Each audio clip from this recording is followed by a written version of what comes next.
దేవుని వాక్యాన్ని చదువుకుందాం.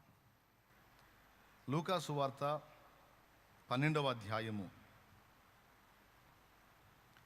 51వ వచనాన్ని చదువుతున్నాం. చిత్తగించండి. నేను భూమి మీద సమాధానము కలుగజేయ వచ్చితనని మీరు తలంచుచున్నారా?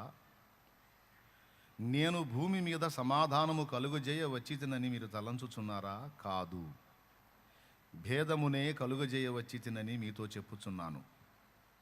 ఇప్పటి నుండి ఒక ఇంటిలో 5గురు వేరుపడి ఇద్దరికి విరోధముగా ముగ్గురును, ముగ్గురికి విరోధముగా ఇద్దరును ఉందురు.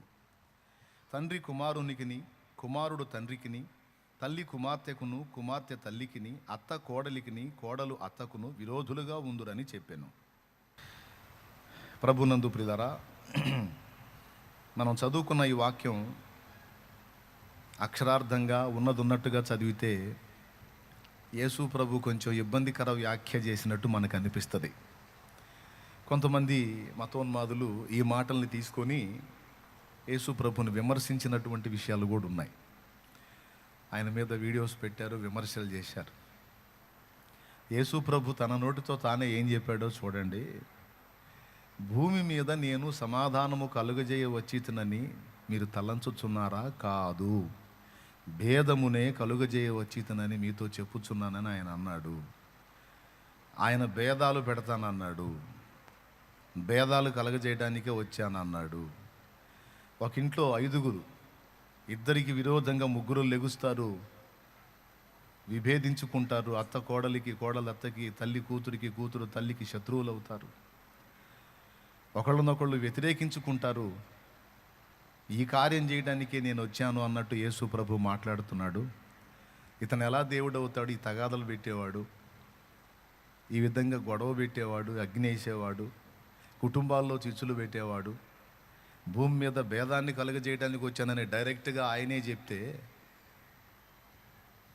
ఏంటి మీరు మాట్లాడతారని కొంతమంది మతోన్మాదులు దాని గురించి విమర్శ చేశారు యేసు ప్రభుని. మిమ్మల్ని కూడా కొంతమంది అడిగి ఉండొచ్చు ఇప్పటికే, లేదా భవిష్యత్తులో అడుగుతుండొచ్చు. ఇక దాని గురించిన సమాధానం ఏంటో మనం తెలుసుకుందాం. దాని మూలంగా కొన్ని పాఠాలు బైబిల్లోంచి నేర్చుకుందాం ఈరోజు. దానికంటే ముందు మీకు ఒక విషయం చెప్తాను. ఎందుకంటే నేను చెప్పే అంశం మీద మీ మైండ్ పోనీయకుండా మీ బాధలు, సమస్యలు, ఇరుకులు, ఇబ్బందులు, మీ అప్పులు, బలహీనతలు ఇవన్నీ మిమ్మల్ని అడ్డగిస్తూ ఉంటాయి. వాటి గురించి ఏదన్నా ఒక మాట దేవుడు మాట్లాడితే బాగుండి ఈ పూట సంతోషంగా పోదామని అనుకునే వాళ్ళు కొంతమంది ఉంటారు. దానికి మీకు నా సమాధానం ఒకటే. యేసు ప్రభు రక్తంలో నువ్వు ఇంకా కడగబడకపోతే అర్జెంటుగా మారు మనసు పొంది బాప్తిస్మం పొంది ఆయన రక్తంలో కడగబడు. అలా కడగబడటం ద్వారా నువ్వు దేవుని సంతానం అవుతావు, దేవుని కుమారుడివి, కుమార్తెవు అవుతావు. ఏది? మారు మనసు పొంది పాప క్షమాపణ నిమిత్తం బాప్తిస్మం పొంది ప్రభు రాజ్యంలో చేర్చబడుట ద్వారా నువ్వు దేవుని కొడుకువి, కూతురువి అవుతావు. ఫలితంగా ఏం జరిగిద్దంటే దేవుని సంపూర్ణాధికారం నీ మీదకి వచ్చిద్ది. ఇప్పటిదాకా నీ మనసుకు తోచినట్టు నడిచిన నీ జీవితాన్ని ఇక దేవుడు తన చేతుల్లోకి తీసుకుంటాడు. ఇప్పటికే రక్షణలోనికి వచ్చిన వాళ్ళ జీవితాలను ఆల్రెడీ దేవుడు తన చేతుల్లోకి తీసుకున్నాడు. ఇక ముందు రక్షణలోకి రాబోయే వాళ్ళ జీవితాలను కూడా దేవుడు తన చేతుల్లోకి తీసుకుంటాడు. దేవుడు మన జీవితాన్ని తన చేతుల్లోకి తీసుకున్న దాకే మనం టెన్షన్ పడాలి. ఆ కార్యం జరిగి దేవుడు మన జీవితాన్ని ఆయన చేతుల్లోకి తీసుకున్న తర్వాత ఇక దేన్ని గూర్చి కూడా మనం కంగారు పడాల్సిన అవసరము లేదు. ఇది ప్రతి క్రైస్తవుడు స్పష్టంగా తెలుసుకోవాలి. క్రీస్తు రక్తంలో కడగబడ్డానా లేదా, ఆయన ఆజ్ఞ పాటించానా లేదా, ఆయన చెప్పిన మాట విన్నానా లేదా అనేదే మేజర్గా చూసుకోవాలి. ఆ కార్యం అనేది నీ జీవితంలో జరిగితే ఇక నీ నెక్స్ట్ ఫ్యూచర్ని గురించి నువ్వు కంగారు పడాల్సిన అవసరం లేదు. ఎందుకంటే దేవుని వాక్యం అనేక వచనాల్లో స్పష్టంగా సాక్ష్యం ఇచ్చింది. ఆయన మీ విషయమై చింత కలిగి ఉన్నాడు, బాధ్యత కలిగి ఉన్నాడు అనే మాట స్పష్టంగా రాస్తుంది. ఎప్పుడైతే మీరు మీ జీవితాన్ని ఆయన చేతులకు అప్పజెప్పారో ఇక ఆయన తన చేతుల్లోకి మన జీవితాన్ని తీసుకున్నాడు. ఇక ఏ మలుపు ఎక్కడ ఎలా తిరగాలో, ఏ మజిలీకి నువ్వు చేరాలో, ఎప్పుడు నీకు ఏది అందాలో, నువ్వు ఎదుర్కొంటున్న ప్రతికూల పరిస్థితులు ఎంతవరకు ఉండాలో, ఎప్పుడు తొలగిపోవాలో ఆయన డిసైడ్ చేస్తాడు, ఆయన డిజైన్ చేస్తాడు. దాన్ని నమ్మితే నువ్వు ప్రశాంతంగా ఉండటమే, తర్వాత కథ అంతా ఆయన చూసుకుంటాడు. ఓకే, ఎంతమంది నమ్ముతున్నారు? ఎంతమంది తమ జీవితాలను యేసయ్య చేతికి అప్పచెప్పారు? నిజంగా అప్పచెప్పారా?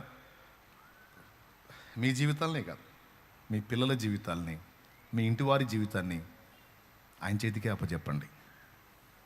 దేవుడు స్పష్టంగా చెప్పాడు, బరువు నువ్వు మోయొద్దు, నా మీద మోపు అని.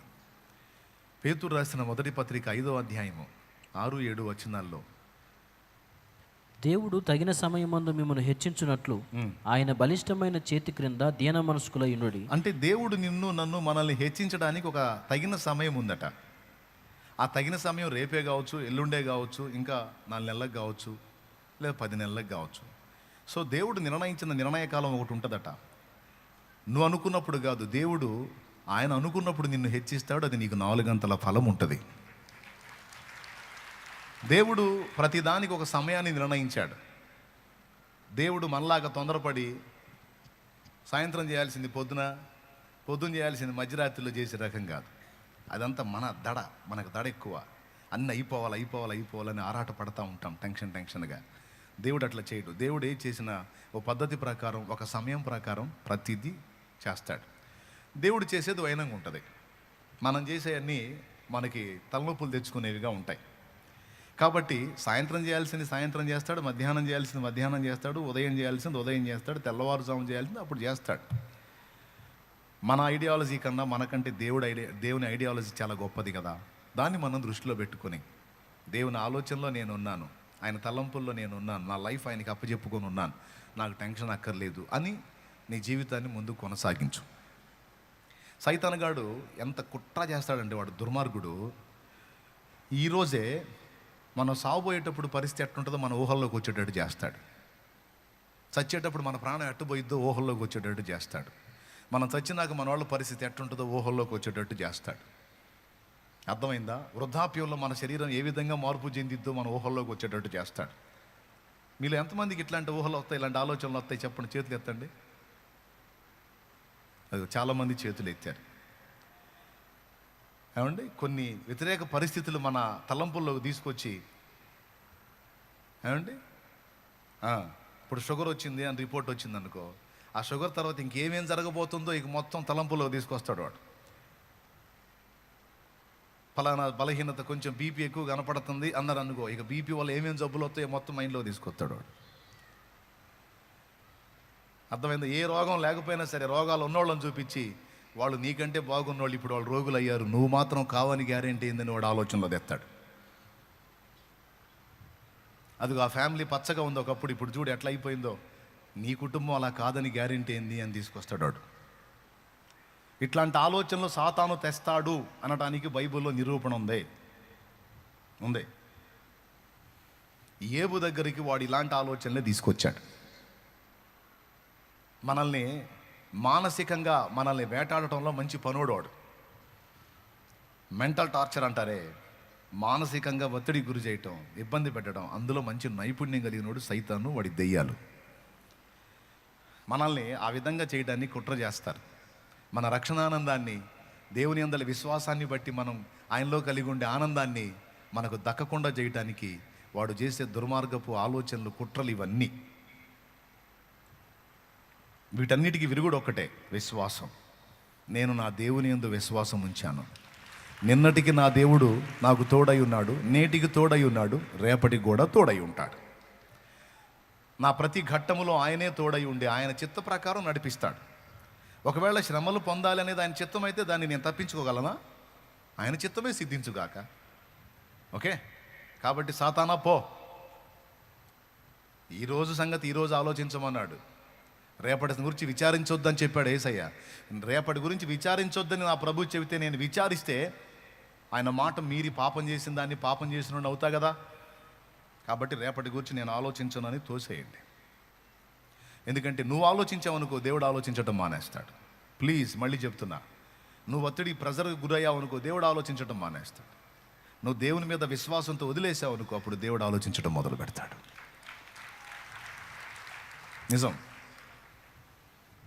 నువ్వు పట్టించుకొని, నువ్వు ప్రాకులాడి, నువ్వు పరిగెత్తినంత వరకు దేవుడు మౌనం అయిపోతాడు. సరే, కానీ తిప్పలు పడుతున్నావుగా, పడు అని. నా వల్ల కాదు నాయన, నీ చేతికి అప్పచెప్తున్నాను ప్రభా, నీకు ప్రార్థన చేసి నీ వైపు చూడటం తప్ప నా చేత ఏమీ కావట్లేదు అని నువ్వు అప్పచెప్పినట్లయితే అప్పుడు దేవుడు ఎలా జోక్యం చేసుకుంటాడో అన్నీ ఒక కొలిక్కి ఎలా వస్తాయో అప్పుడు నువ్వే చూస్తావు నీ కళ్ళారా. ఎందుకంటే ఇవన్నీ నేను అనుభవించి చెప్తున్నా. 22 సంవత్సరాలుగా ఆయనతో కాస్తో కోస్తో నడిచి నేను అనుభవించిన విషయాలు మీకు నేర్పుతున్నా. దయచేసి ఇలాగ మీరు తీసుకోండి. అప్పుడు మీకు ఆల్రెడీ ఏదైనా రోగాలు వచ్చినా కూడా కంట్రోల్ అయిపోతాయి, డెవలప్ కావు, కంట్రోల్ అయిపోతాయి. ఎప్పుడైతే ఈ బరువు దేవుని మీద దించుకుంటారో అన్ని విషయాల్లో సెట్ రైట్ అవుతారు. నిజంగా ఉన్న రోగాలు కూడా తగ్గుతాయి, నిజంగా తగ్గిపోతాయి. అట్లా కాకుండా మీరు ప్రెజర్గా ఆలోచించి ఇంకా ఎక్కువ ఒత్తిడి గురయ్యారనుకో, రోగాలు ప్రమోషన్ పొందుతాయి, అంటే ఇంకా ఎక్కువ అయిపోతాయి అన్నమాట. జాగ్రత్త. వాక్యాన్ని మనం మీరొద్దు, కానీ దిక్కుమాల ఆలోచనలన్నీ వాడు తీసుకొస్తాడు. ఏబు దగ్గరికి తెచ్చాడు. ఏబు భార్య పిల్లలు బాగున్నారు, కుటుంబం పచ్చగా ఉంది, దాసదాసి జనాంగం, పశువులు, పొలాలు అన్నీ సూపర్గా ఉన్నాడు. ఏబు దేహదారుఢ్యం అద్భుతమైనటువంటి వ్యక్తి, అన్ని విషయాల్లో పర్ఫెక్ట్గా ఉంది ఏబు లైఫ్. అలాంటి స్థితిలో ఏబు ఉన్నాడు. అప్పుడు ఏబు దగ్గరికి ఎవరు వచ్చారు? సాతాను వచ్చాడు. ఎవరు పర్మిషన్ తీసుకొని వచ్చాడు? దేవుని పర్మిషను తీసుకొని వచ్చాడా లేదా? తీసుకొని వచ్చాడా లేదా? కాదు. మొదటిసారి ఏబు దగ్గరికి సాతాను వచ్చినప్పుడు దేవుని పర్మిషన్ తీసుకోకుండా వచ్చాడు. తీసుకోకుండా వచ్చి ఏం చేశాడో తెలుసా? డైరెక్ట్గా ఏబు దగ్గరికి వెళ్ళి ఏబుని ఎఫెక్ట్ చేయలేదు, కానీ ఏబు మనసులో భయాలు పుట్టించాడు. గుర్తుపెట్టుకో, ఏబు మనసులో భయాలు పుట్టించాడు. ఇవైతే చేయొచ్చు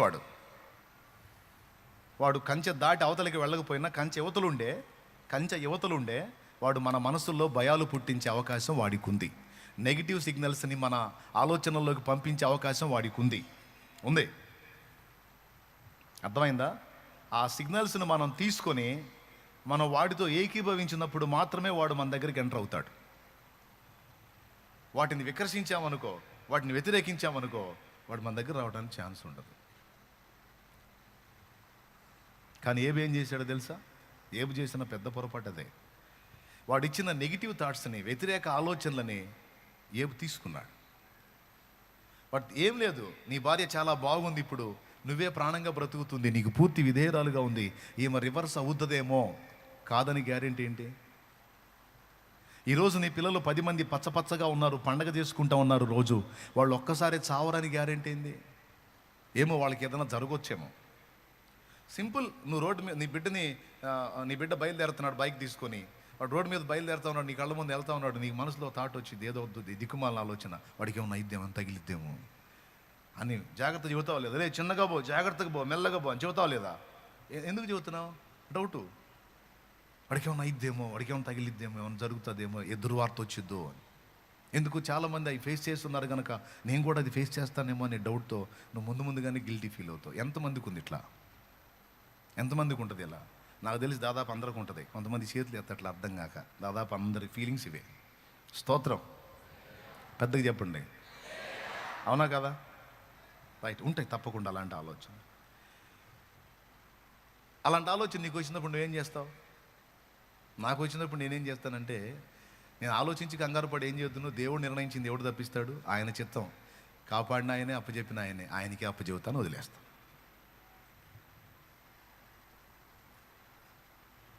ఏం చేశాడంటే 10 మంది పిల్లలకి వెళ్ళి చూసినప్పుడు వాము వీళ్ళకి ఏమైనా అయిద్దేమో అనుకున్నాడు. వాడు పంపించిన ఆ నెగిటివ్ సిగ్నల్స్ని తీసుకున్నాడు.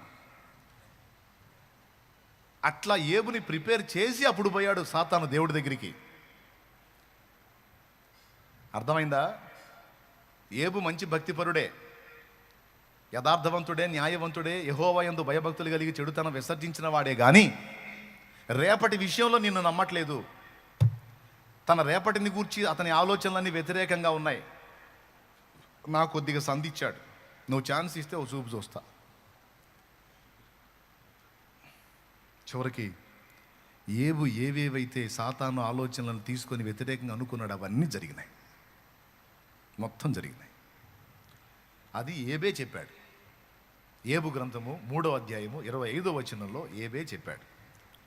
ఏది వచ్చునని నేను బహుగా భయపడితునో అదే నాకు సంభవించుచున్నది. నాకు భీతి పుట్టించినదే నా మీదకి వచ్చుచున్నది. అద్దుగో ఆ మాట అండర్లైన్ చేసుకోండి. ఇంకా కొత్త వాళ్ళు ఎవరైనా ఉంటే చూడు ఏమని చెప్తున్నాడో. ఏది వచ్చిద్దని అనుకున్నానో అదే వచ్చింది అన్నాడు. అంటే ఏబు జీవితంలో జరిగినటువంటి పిల్లలు చచ్చిపోవటం కానీ, భార్య రివర్స్ అవటం కానీ, తన దేహం పాడైపోవటం కానీ, ఆస్తులు అంతస్తులు పోవటం కానీ, దాసదాసి జనాంగం వెళ్ళిపోవటం కానీ, ఈ రివర్స్ పరిస్థితులన్నీ కూడా ఏబు ముందే ఊహించాడట, ఏబు ముందే అనుకున్నాడట.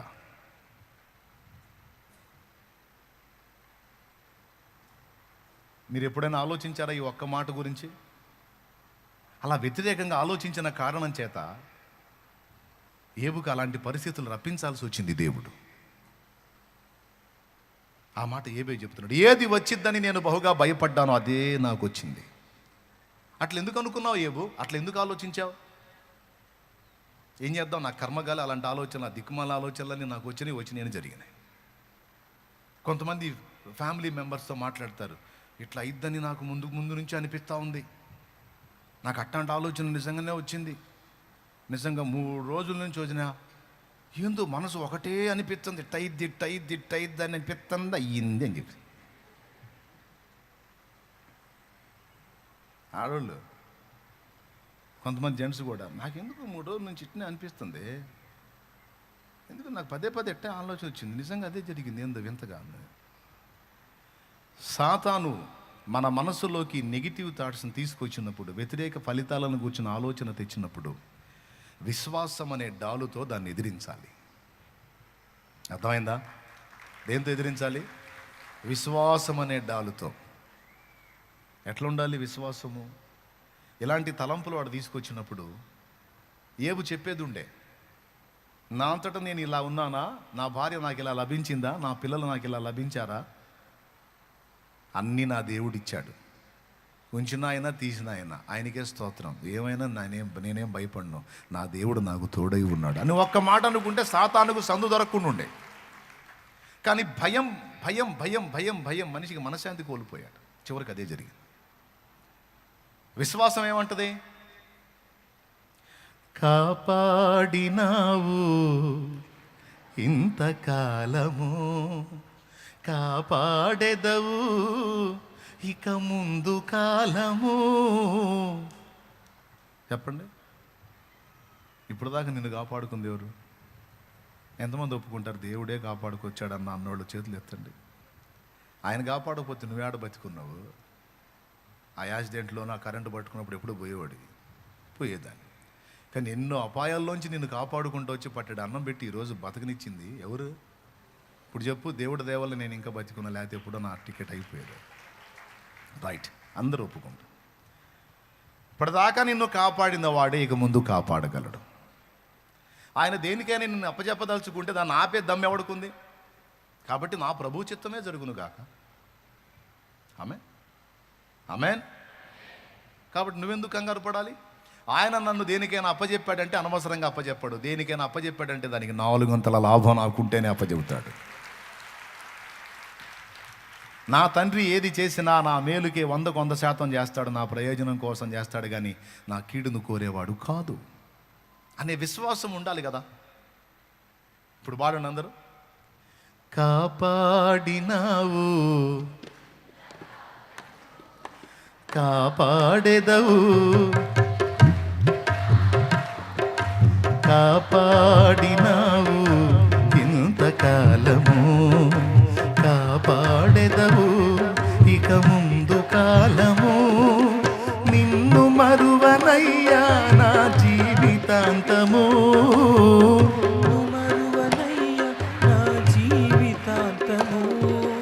నీకే నా బ్రతుకు సొంతము, నీకే నా బ్రతుకు సొంతము, అందుకొనుము దేవా ఆరాధన, నా దీన స్తుతి నివేదన, అందుకొనుము దేవా ఆరాధన.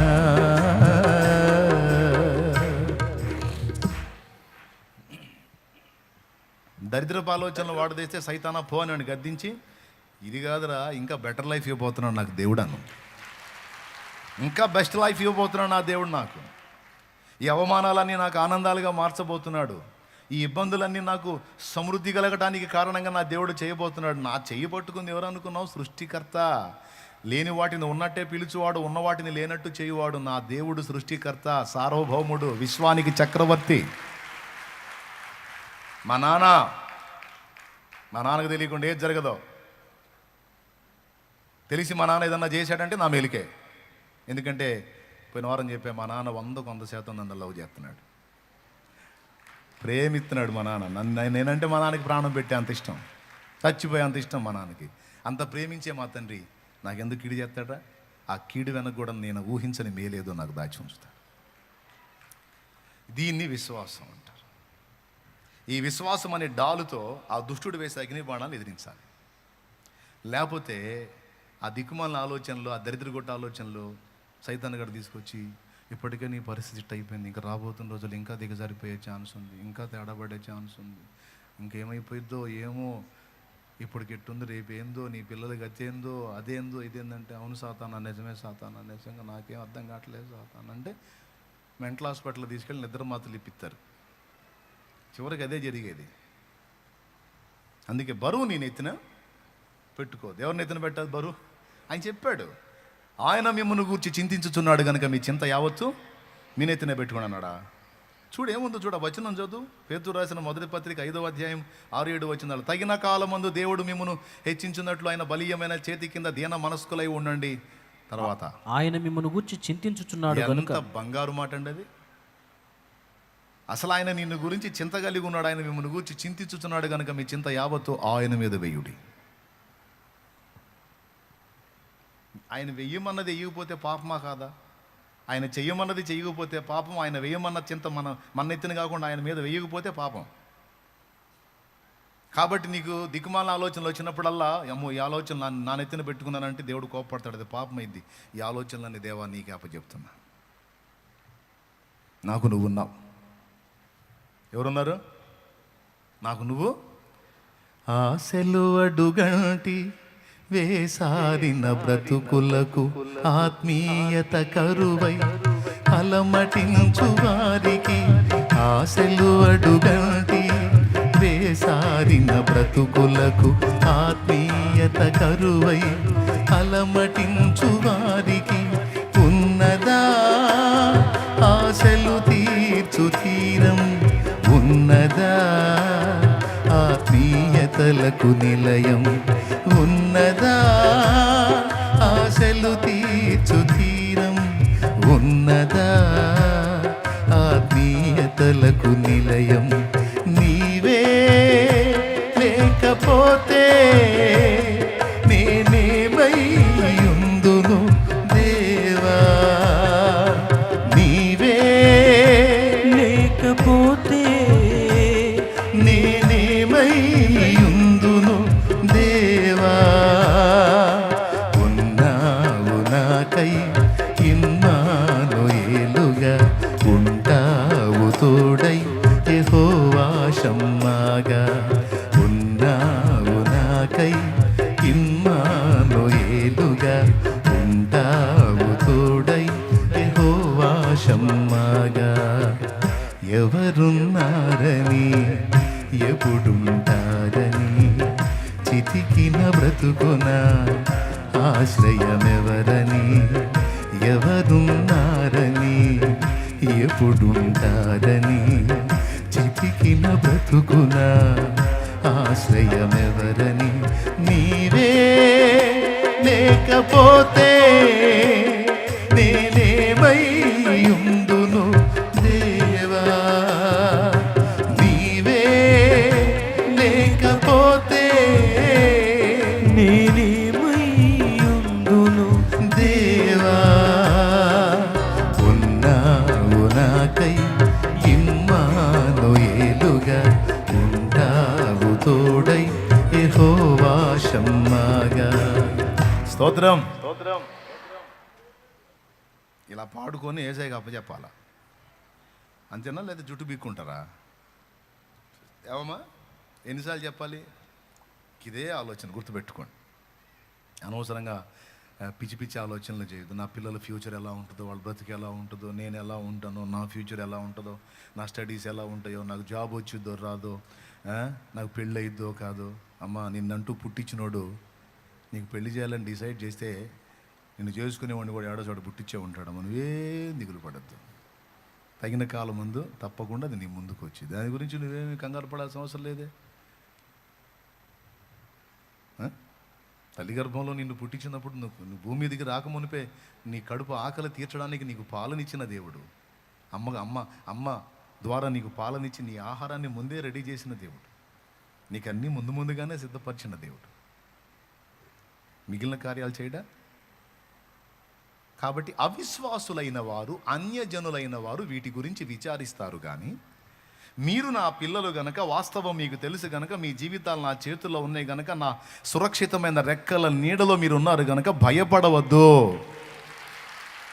కలత చెందవద్దు, కలవరపడవద్దు, దిగులులో బతకొద్దు. నేను అనుమతించకుండా నీకు ఏది రాదు, నా సెలవు లేకుండా నీకేది కాదు. నీకు ఏదన్నా అనుమతించబడింది అంటే అది నీకు అవసరం, అంతే. నేను అనుమతించాను, ఇంకంతే. అనుమతించిన నేనే తగిన కాలం ముందు తీసేస్తాను. ఇలాంటి విషయాలను గ్రహించలేని వాళ్ళు, ఈ విషయాల్లో విశ్వాసం ఉంచలేని వాళ్ళు, ఈ సంగతులు లోతుగా గ్రహించలేని వాళ్ళు ఆత్మహత్యలు చేసుకుంటారు, ప్రాణాలు తీసుకుంటారు. జీవితంలో ఎదురయ్యేటువంటి ప్రతికూల పరిస్థితులు, చేదైన అనుభవాలకు తట్టుకోలేక, ఈ పరిస్థితులు మారవు, ఈ అనుభవాలు మారవు, ఈ జీవితం ఇంతే అనే విరక్తిలోకి వెళ్ళిపోయి ఆత్మహత్యలు చేసుకుంటారండి, ప్రాణాలు తీసుకుంటారు. ఎందుకో తెలుసా? వాళ్ళ రేపటి గురించి, రేపు భవిష్యత్తుని గురించి వాళ్ళు చాలా వికృతంగా ఊహించుకుంటారు. వాళ్ళ రేపటిని గురించి ఎంత వికృతంగా ఊహించుకుంటారంటే అది వాళ్ళు జీర్ణించుకోలేనంత చేదుగా ఊహించుకుంటారు. అలా వాళ్ళ ఊహల్లోకి తీసుకొచ్చేది సాతాను,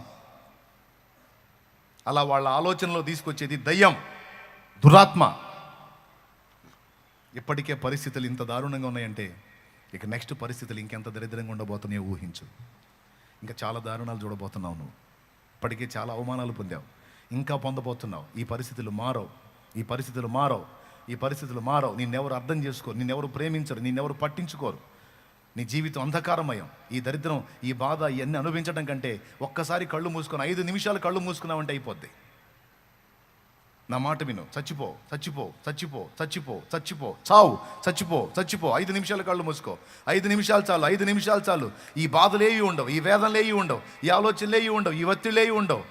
అప్పుడు తెలిసిద్ది ఒక్కొక్కళ్ళకి, నువ్వు ప్రాణం తీసుకుంటే, నువ్వు ఆత్మహత్య చేసుకుంటే, అప్పుడు నీ డెడ్ బాడీ వైపు చూసి ప్రతి ఒక్కళ్ళు కన్నీళ్ళు పెట్టుకుంటారు, పశ్చాత్తాపడతారు. అప్పుడు వచ్చింది అందరికీ సిగ్గు. చావు, చావు, చావు. ఇట్లా తెప్పిస్తాడు వాడు ఆలోచనలు. చచ్చిపోవచ్చు 5 నిమిషాల్లో. ఎందుకు అంత కష్టపడి నీ చావు నువ్వే చచ్చేటట్టు చేస్తాడో తెలుసా వాడు? నీ ఆత్మను తీర్పులోకి తీసుకొని రావటానికి, అవకాశం దొరికితే నిన్ను అగ్నిగుండానికి తీసుకెళ్ళటానికి. అలాంటి ఆలోచనలు ఎవరికి వచ్చినా గుర్తుపెట్టుకోండి. అన్యులైతే అలా బలైపోతున్నారు. కానీ దేవుని ప్రేమను లోతుగా తెలుసుకున్న వాళ్ళు, దేవుని యందు లోతుగా విశ్వాసం ఉంచిన వాళ్ళు ఎట్టి పరిస్థితుల్లోనూ అలాంటి ఆలోచనలకు తావివ్వరు. అలాంటి తలంపు వస్తే గద్దిస్తారు, సాతానా పో, నా దేవుడు నాకు తోడై ఉన్నాడు, నా దేవుడు నాకు తోడై ఉన్నాడు. నేను దేవుణ్ణి ఎరగని దాన్ని కాదు, దేవుణ్ణి ఎరగని వాడిని కాదు, ఆయన బలం తెలియంది కాదు, ఆయన శక్తి తెలియంది కాదు, ఆయన ప్రేమ తెలియంది కాదు, అన్నీ తెలుసు. మరి నా దేవుడు నాకు ఇలాంటి పరిస్థితులు ఎందుకు అనుమతిస్తున్నాడు? ఏమో, నేను నేర్చుకోవాల్సిన పాఠం ఏముందో, దీని మూలంగా నాకు రావాల్సిన దీవెనలు ఏమున్నాయో, దీనివల్ల నేను పొందాల్సిన అనుభవాలు ఏమున్నాయో. నా తండ్రి నాకు ఇచ్చిన పాత్రలోనిది నేను త్రాగకుందునా, నా తండ్రి నాకు ఇచ్చిన గిన్నెలోనిది నేను త్రాగకుందునా, సాతానా పో, నా దేవుని చిత్తమే జరుగునుగాక. నేను నా ప్రభునందు విశ్వాసం ఉంచాను, ఏది చేసినా నా మేలుకే. శ్రమ పెట్టినా నాలో ఒక షైనింగ్ తీసుకొని రావడానికి, ఆయన కుమారుని పోలిక నాలో తీసుకొని రావటానికే నన్ను చేస్తాడు. కత్తిని తీసుకెళ్ళి, మొద్దు కత్తిని తీసుకెళ్ళి బరక రాయి మీద రుద్దుతున్నామంటే అర్థమైంది, కత్తికి బాధ ఓ అంట. కానీ ఫలితం ఏంటో తెలుసా? దేన్నైనా ఛేదించగలిగే శక్తివంతమైన ఆయుధమైంది. కాల్చబడకపోతే స్వర్ణం విలువ పొందలేదు, చీల్చబడకపోతే మేఘం వర్షాన్ని ఇవ్వదు, కాల్చబడకపోతే స్వర్ణం విలువ పొందలేదు, చీల్చబడకపోతే మేఘం వర్షాన్ని ఇవ్వదు, దున్నబడకపోతే భూమి పంటనివ్వలేదు, చెక్కబడకపోతే శిల్పం కాదు, శ్రమల కొలిమిలో కాలకపోతే యేసు రూపు రాదు, నువ్వు శ్రమల కొలిమిలో కాలకపోతే యేసు రూపు రాదు. నమ్ము నేస్తమా ఇది సత్యం, వీడబోకుమా విశ్వాసం, నీ ఆశ నిరాశ కానే కాదు, వేదన ఎందుకు, నీ కన్నీరు కలకాలముండదు, కలతే చెందకు.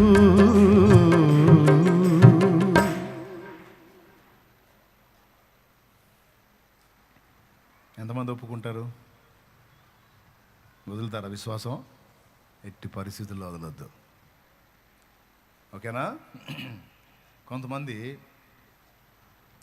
వాళ్ళ కోసం ఏడవరు, వాళ్ళ ఇంటి వాళ్ళ కోసం ఏడుస్తారు. మా నాన్న ఎప్పుడు ఒక జోక్ చెప్తా ఉన్నాడు, అరే సందకాడ తెచ్చేవాడి కోసం సగం పొద్దుకాడ తెచ్చేవాడు ఏడిచాడంట్రా అని. అంటే దాని అర్థం ఏంటంటే రాత్రిపూట తెచ్చిపోయేవాడి కోసం మధ్యాహ్నం తెచ్చిపోయేవాడు ఏడిచాడంట. ఎవడి కోసం ఎవడు ఏడవాలి? ముందు వచ్చేది మధ్యాహ్నమా రాత్రి అండి? పొద్దున్నే ఏడుతున్నాడు, ఏడిసేవాడు మధ్యాహ్నం చచ్చిపోతాడు. ఎవడి కోసం ఏడుతున్నాడు వాడు రాత్రి చచ్చిపోతాడు. అప్పుడు ముందు పోయేది ఎవరు? ఈ విచిత్రం కదా. కొంతమంది బాధలు ఎట్టుంటాయి, నేను చెబుతున్నా, అవన్నీ దేవునికి అప్పచెప్పండి, విశ్వాసం గలవారై ఉండండి. నువ్వు ఎప్పుడైతే ఈ బరువంతా తీసి ఆయన మీద వేసి ఫ్రీగా ప్రశాంతంగా సంతోషంగా దేవుని పాడుకుంటూ ఆరాధించుకుంటూ స్తుతించుకుంటూ రిలాక్స్గా ఉంటావో నువ్వు విశ్వాసివి అని రాసుకుంటాడు లిస్ట్లో. నువ్వు కంగారు పడ్డంత వరకు, టెన్షన్ పడ్డంత వరకు, భయపడ్డంత వరకు, కృంగిపోయినంత వరకు, ఆలోచించినంత వరకు, ఏం చేసినంత వరకు, ఆలోచించినంత వరకు నిన్ను అల్ప విశ్వాస లెక్కలో రాసుకుంటాడు, అవిశ్వాస లెక్కలో రాసుకుంటాడు. ఈ సోదిమోహం దానికి ఎన్ని చెప్పినా అర్థమై సావదు అనుకుంటాడు. ఈ సోదిమోహోడికి ఎన్ని చెప్పినా అర్థమై సావదు, వీడు ఎప్పుడు మారుతాడేమో అనుకుంటాడు. వదులురా నాయన, నాకు వదులురా, నేను చూసుకుంటూ ప్రశాంతంగా ఉంటారా అంటే వీడు ఆలోచించి గందరగోళం అయిపోయి వీడు ప్రశాంతంగా ఉండకుండా నన్ను కూడా ప్రశాంతం లేకుండా చేస్తాడు అనుకుంటాడు. ఐడియాలు, సమస్యలకు పరిష్కారాలు ఆ వ్యక్తికి లేకపోతే నాకు లేవా? దారి ఆ వ్యక్తికి లేకపోతే నాకు లేదా? నాకు ఉంది కదా, నేను చూస్తా కదా. కాబట్టి నువ్వు చావాలన్న ఆలోచనలో వద్దు, అతిగా చింతపడే ఆలోచనలు వద్దు, రోగాలు పెంచుకునే ఆలోచనలు వద్దు, బరువు దించుకో. మనకు ఒక నిరీక్షణ ఉందండి, మనకు ఒక ఆధారం ఉన్నాడండి, మనకు దేవుడు ఉన్నాడండి, ఆయన తెలుసండి, మనకి ఆయన ఏందో కూడా తెలుసండి. తెలిసి మనం ఆ బరువు పెట్టుకోవద్దు. ఇంతవరకు అర్థమైన వాళ్ళు ఒక్కసారి చేతులు ఎత్తండి. నిజంగా అర్థమయ్యే చేతులు ఎత్తారా? వదిలేశారా? ఇంకా ఆలోచిస్తారా? ఆలోచించరుగా, ఫ్రీ అయ్యారుగా. ఇప్పుడు చదివిన వచ్చిన దగ్గరకు వస్తాయిక. ఇంక మళ్ళా ఏమోనన్నయ్య అప్పులు ఒక్కటి తీరిపోతే సాలిక అంతేనన్నయ్య అని పెట్టామంటే మొహం మర్యాదగా ఉండదు.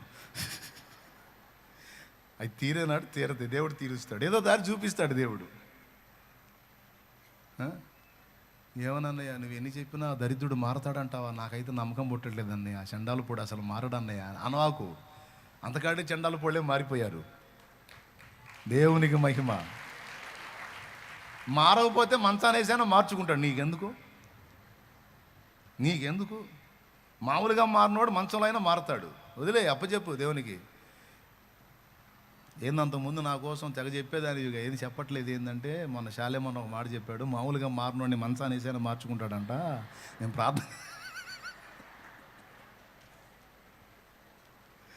ప్రార్థన చేసి దేవుడికి అప్పచెబుతున్నాను. నేను మనసాన పడాలని అప్పచెబుతున్నావు. ఏంది పడొద్దంటే జాగ్రత్తగా మారు మనసు పొంది లైన్లోకి రాజ్యం. ఇంకా చెప్పను, నీకు ప్రార్థన చేస్తాను, ఏదైనా ఆయన చూసుకుంటాడు. అట్లా బరువు దించుకోండి, బరువులు పెట్టుకోవకండి. ఏ టెన్షన్ లేనోడిగా రోగాలు ఇప్పుడు ఎక్కువ, తినే తిండిని బట్టి. దీనికి తోడు ఇంకా టెన్షన్లు జోడించారనుకో కంపెనీ రోగాలు వస్తాయి. కంపెనీ రోగాలు అంటే తెలుసా, బ్రాండెడ్ ఐటమ్ అన్నమాట. ఇక చెదరది, అది వచ్చిందంటే పోదు. స్తోత్రం. వద్దు, ఉన్న రోగాలు తగ్గాల యేసునామంలో. అన్ని బీపీలు, షుగర్లు, క్యాన్సర్లు మొత్తం పోవాలి యేసునామంలో. యేసునామంలో అన్ని రోగాలు బిడ్డలను వదిలిపోవాలి, మనందరిని వదిలిపోవాలి. ఆమేన్. ఇంతవరకు ఇంక ముగిస్తే బాగుండేమో.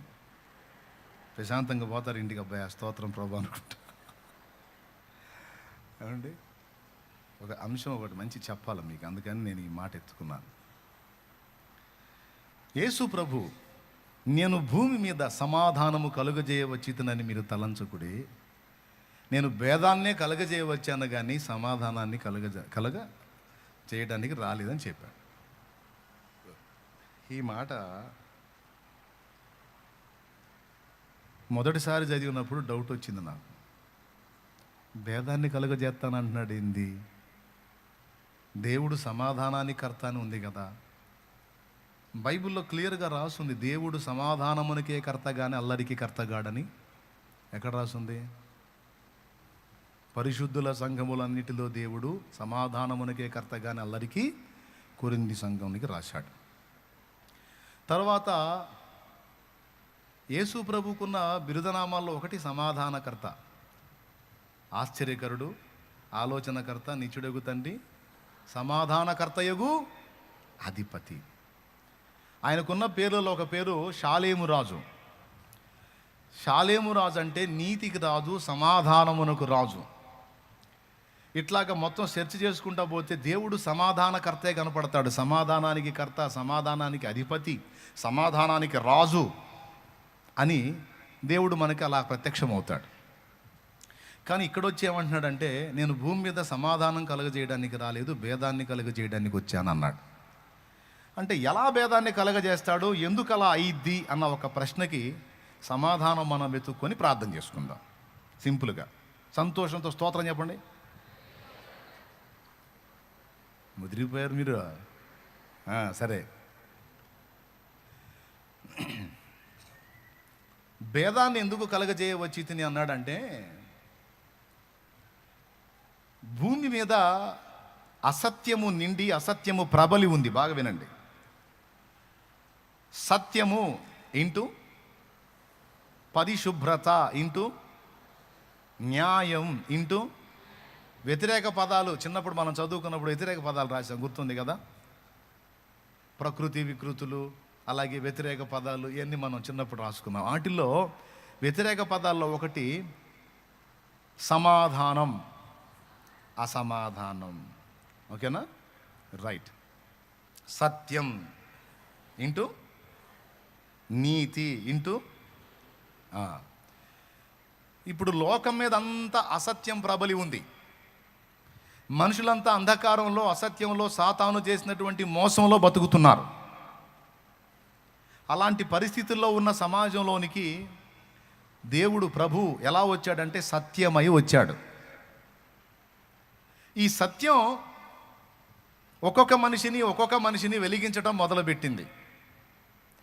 ఈ వాక్యమై ఉన్న సత్యం నిజమైన వెలుగు ఉండెను, అది లోకములోనికి వచ్చుచు మనుషులను వెలిగించుచుండెను అని రాస్తుంది యోహాను సువార్తలో 1వ అధ్యాయంలోనే ఉంటుంది.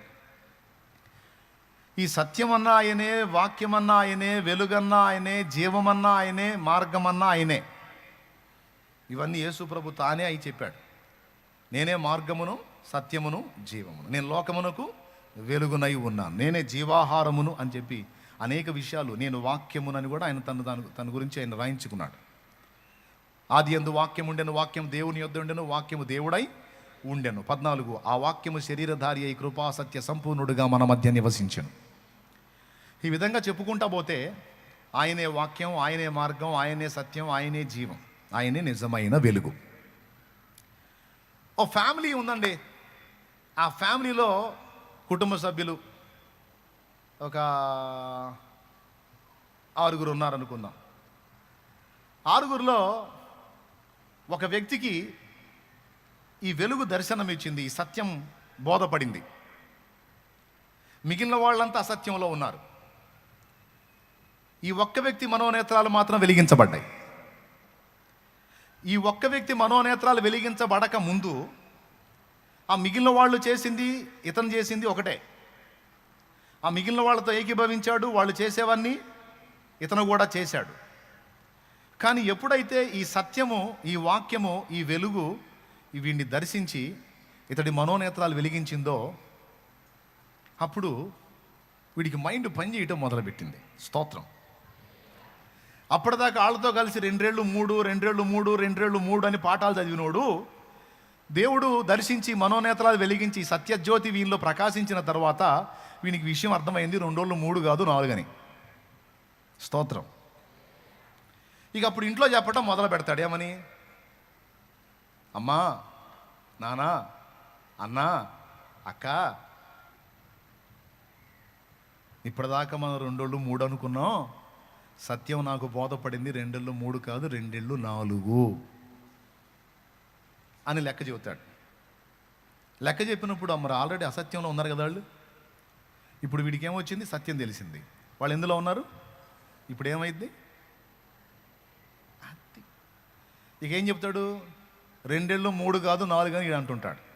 వాళ్ళు ఏమంటారు? నోరు మొయ్, పెద్ద పండితుల్లాగా మాట్లాడవాకు, పండితుల్లాగా.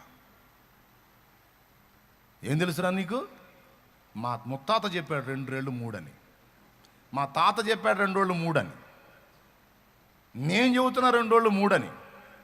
నేను చెప్పింది 3, తాత చెప్పింది 3, ముత్తాత చెప్పింది 2 ఏళ్ళు 3, వాడి తాత చెప్పింది కూడా. ఇక్కడ తాతల తరాల తండ్రుల దగ్గర నుంచి ఆవుతున్న 2 ఏళ్ళు 3 అని వస్తుంటే ఇప్పుడు వచ్చాడండి పోటుగాడు 2 ఏళ్ళు 4 అంట. వాళ్ళు రాలిపోతాయి 4 అన్నామంటే 3 అనో అనమంటారు వాళ్ళు. ఈడేం 3 అనడు. ఎందుకు? ఇది లెక్క కరెక్ట్గా అర్థమవుతుంది. ఇట్లా 3 అంటే మనం మోసపోతాం, చాలా అమౌంట్ మంది తగ్గిపోద్ది, లెక్క కరెక్ట్గా ఉండాలి, లెక్క తేడా వస్తే ఇబ్బంది పడతాం, నష్టపోతామని ఈడు మొత్తుకుంటుంటాడు. ఈడు వాళ్ళకి తిక్కలోలా కనపడతాడు. అప్పటికే అసత్యంతో మైండ్ పోయిన వాళ్ళకి, మళ్ళీ చెబుతున్నా, అప్పటికే అసత్యంతో మైండ్ పోయిన వాళ్ళకి సత్యజ్యోతి వెలిగి మైండ్ బాగైనోడు పిచ్చోళ్ళ కనపడతాడు. ఇప్పుడు ఇది చెబుతుంటే మీకు ఏదో గుర్తొస్తుంది కదా, వస్తుంది కదా, మీ ఇంట్లో సంగతులే గుర్తొస్తుంటాయి. దేవునికి స్తోత్రం కలుగును గాక. హల్లెలూయా. ఎట్ట కనపడతాడంటే వీడు పిచ్చోళ్ళలా కనపడతాడు. చివరికి వీడు ఇంట్లో మిగిలిన వాళ్ళని కన్విన్స్ చేయడానికి ట్రై చేస్తాడు, ఒప్పుకోరు. ఎవరో ఒకళ్ళారో చిక్కుతారు. నా మాట విని నేను చెప్పేది నిజం. కావాలంటే ఇది లెక్క చూడు, 1 1 1 1 2 2 కలిపితే ఎన్ని వచ్చినాయి? గీతలకి 4 వచ్చినాయి. నాన్న ఏంది 3 అంటాడు. నాన్న తాత లెక్కలో ఉన్నాడు, కానీ ఇప్పుడు అది కరెక్ట్ కాదు, ఇదిగో లెక్క ఇది. అప్పుడంటే నాన్నకు స్టడీ లేదు, చదువు లేదు, తాతకు చదువు లేదు, ముత్తాతకు చదువు లేదు, ఎవడేది చేయలేదు నమ్మారు. మనం చదువుకున్నాం కదా, లెక్క ఇది కదా, ఇదిగో 4, నాన్న 3 అంటున్నాడు, నువ్వు అన్న అర్థం చేసుకుంటే కరెక్టేరా అన్నయ్య, కరెక్టేరా 4, మరి ఎట్లా చేయగలిగిందే ఉంది? వాళ్ళని మార్చడానికి ఎంత ట్రై చేసినా వాళ్ళు మారట్లేదు. చిన్నగా అన్నతో పాటు ఇప్పుడు చెల్లి ఏకీభవించింది అనుకో, చెల్లి ఏకీభవించి 2 అయ్యారు. ఒక ఇంట్లో 6 ఉంటే 2 2 వాళ్ళు అంటున్నారు, మిగిలిన వాళ్ళు ఇక రివర్స్. చెడగొట్టావా? దాన్ని కూడా చెడగొట్టావా? అయిపోయింది. ఈడి పిచ్చి ఆ అమ్మాయి కూడా ఎక్కించాడు. ఇక ఈ ఇంటి మొత్తాన్ని ఎక్కించేటట్టున్నాడు ఈ పిచ్చి. ఇక ఏం జరిగింది? ఒకే కప్పు కింద ఉంటారు, కలిసి ఉన్నట్టుగానే ఉంటారు, కానీ వీళ్ళు చేసే వీళ్ళకి నచ్చవు, వీళ్ళు చేసే వీళ్ళకి నచ్చవు. సత్య సంబంధి చేసే ప్రవర్తన అంతా అసత్య సంబంధికి ఏమో చిర్రెత్తుకు వస్తుంది. వీళ్ళు చేసే సోది పనులు వాళ్ళకి అర్థమవుతాయి కదా, వాళ్ళకి అర్థం ఇది కరెక్ట్ కాదు, ఇది కరెక్ట్ కాదంటేనేమో వీళ్ళకి బాధ, వీళ్ళు చేసే చేష్టాలు చూసి వాళ్ళకి బాధ. ఇప్పుడు దీన్ని భేదం అంటారా ఏమంటారు? ఇది ఎందును బట్టి కలిగింది? సత్యమును బట్టి కలిగింది, వెలుగును బట్టి కలిగింది, జీవాన్ని బట్టి కలిగింది, వాక్యాన్ని బట్టి కలిగింది. సమాజము కూడా అంతే. కుటుంబము 5 ఉంటే 2 వేరుగా 3 తయారవుతారు అంటే 3 ఒప్పుకోరు. ఆ 3తో 2 ఏకీభవించలేరు, ఎందుకంటే 2 కళ్ళు వెలిగించబడ్డాయి. అలాగే సమాజంలో 100 ఇళ్ళుంటే 100 కుటుంబాలు ఉంటే 100 కుటుంబాలు ఒక కుటుంబం సత్యాన్ని తెలుసుకుందనుకో, ఈ 99 కుటుంబాలు సత్యాన్ని తెలుసుకున్న కుటుంబానికి శత్రువులు అవుతాయి. బ్రదర్ వింటున్నావా? ఏమవుతారు? శత్రువులు అయిపోతారు. ఎందుకు? వాళ్ళతో వీళ్ళు ఏకీభవించట్లేదని. ఎందును బట్టి ఇలా వేరైపోయారు? ఎందుకు ఈ భేదం వచ్చింది అంటే ఒకటే కారణం, మనోనేత్రములు వెలిగించబడినందున. యేసు ప్రభు భూమి మీదకి వచ్చి ఏం చేశాడో తెలుసా? అందరి మనోనేత్రాలు మూయబడి ఉండగా ఆయన ఒక్కొక్కరిని దర్శించి మనోనేత్రాలు వెలిగించటం మొదలుపెట్టాడు. ఇక మనోనేత్రాలు వెలిగించబడినోడల్లా అజ్ఞాన క్రియలతో ఏకీభవించలేడు, అంధకార క్రియలతో ఏకీభవించలేడు, పిచ్చి చేష్టాలతో ఏకీభవించలేడు. దేవునికి స్తోత్రం. నా ఫ్యామిలీలో అదే జరిగింది. దేవుడు నన్ను దర్శించాడు. దేవుడు నన్ను దర్శించి నా మనోనేత్రాలు వెలిగించి చేసే క్రియలన్నింటిలో స్పష్టత ఇచ్చిన తర్వాత ఏదైనా ఎందుకు చేయాలి, దాని విధి విధానాలు ఏంటి, దానివల్ల ఉపయోగం ఏంటి, దానివల్ల తెలివేంది, అజ్ఞానం ఏంది అన్నీ ఆలోచించడం మొదలుపెట్టా. ఎప్పుడైతే దేవుడు నా కళ్ళు వెలిగించాడో ఇక మా వాళ్ళు చేసే పనుల్లో పిచ్చితనం ఎంత ఏందో నాకు అర్థమై వాళ్ళని ఖండించడం మొదలుపెట్టా. ఖండించడం మొదలు పెడితే వాళ్ళు నన్ను చూసి ద్వేషించడం మొదలుపెట్టారు. సింపుల్గా చెప్పాలంటే నాకు 2 కుమారులు, చిన్న పిల్లలు. ఒకడికి మొక్కుబడి చేశాం. మొత్తం 25-30 మొక్కులు ఉన్నాయిలే మాకు. ఒకటి కాదు, కనపడ్డ దగ్గరల్లా మొక్కుడే. 25-30 ఉన్నాయి మొక్కులు. అందులో ఒకటి నేను జుట్టు పెంచుకొని గడ్డం పెంచుకున్నాను. ఇది తిరుపతికి వస్తానని. మా అబ్బాయి కూడా పెద్దవాడికి జుట్టు పెంచి పిలకేశాం. వాడికి తిరుపతికి మొక్కు తీర్చాలి అని. తర్వాత నన్ను దేవుడు దర్శించి మనోనేత్రాలు వెలిగించిన తర్వాత, సత్యం తెలుసుకున్న తర్వాత, యేసు ప్రభు నిజదేవత్వాన్ని గుర్తించిన తర్వాత చర్చికి పోవటం మొదలుపెట్టా.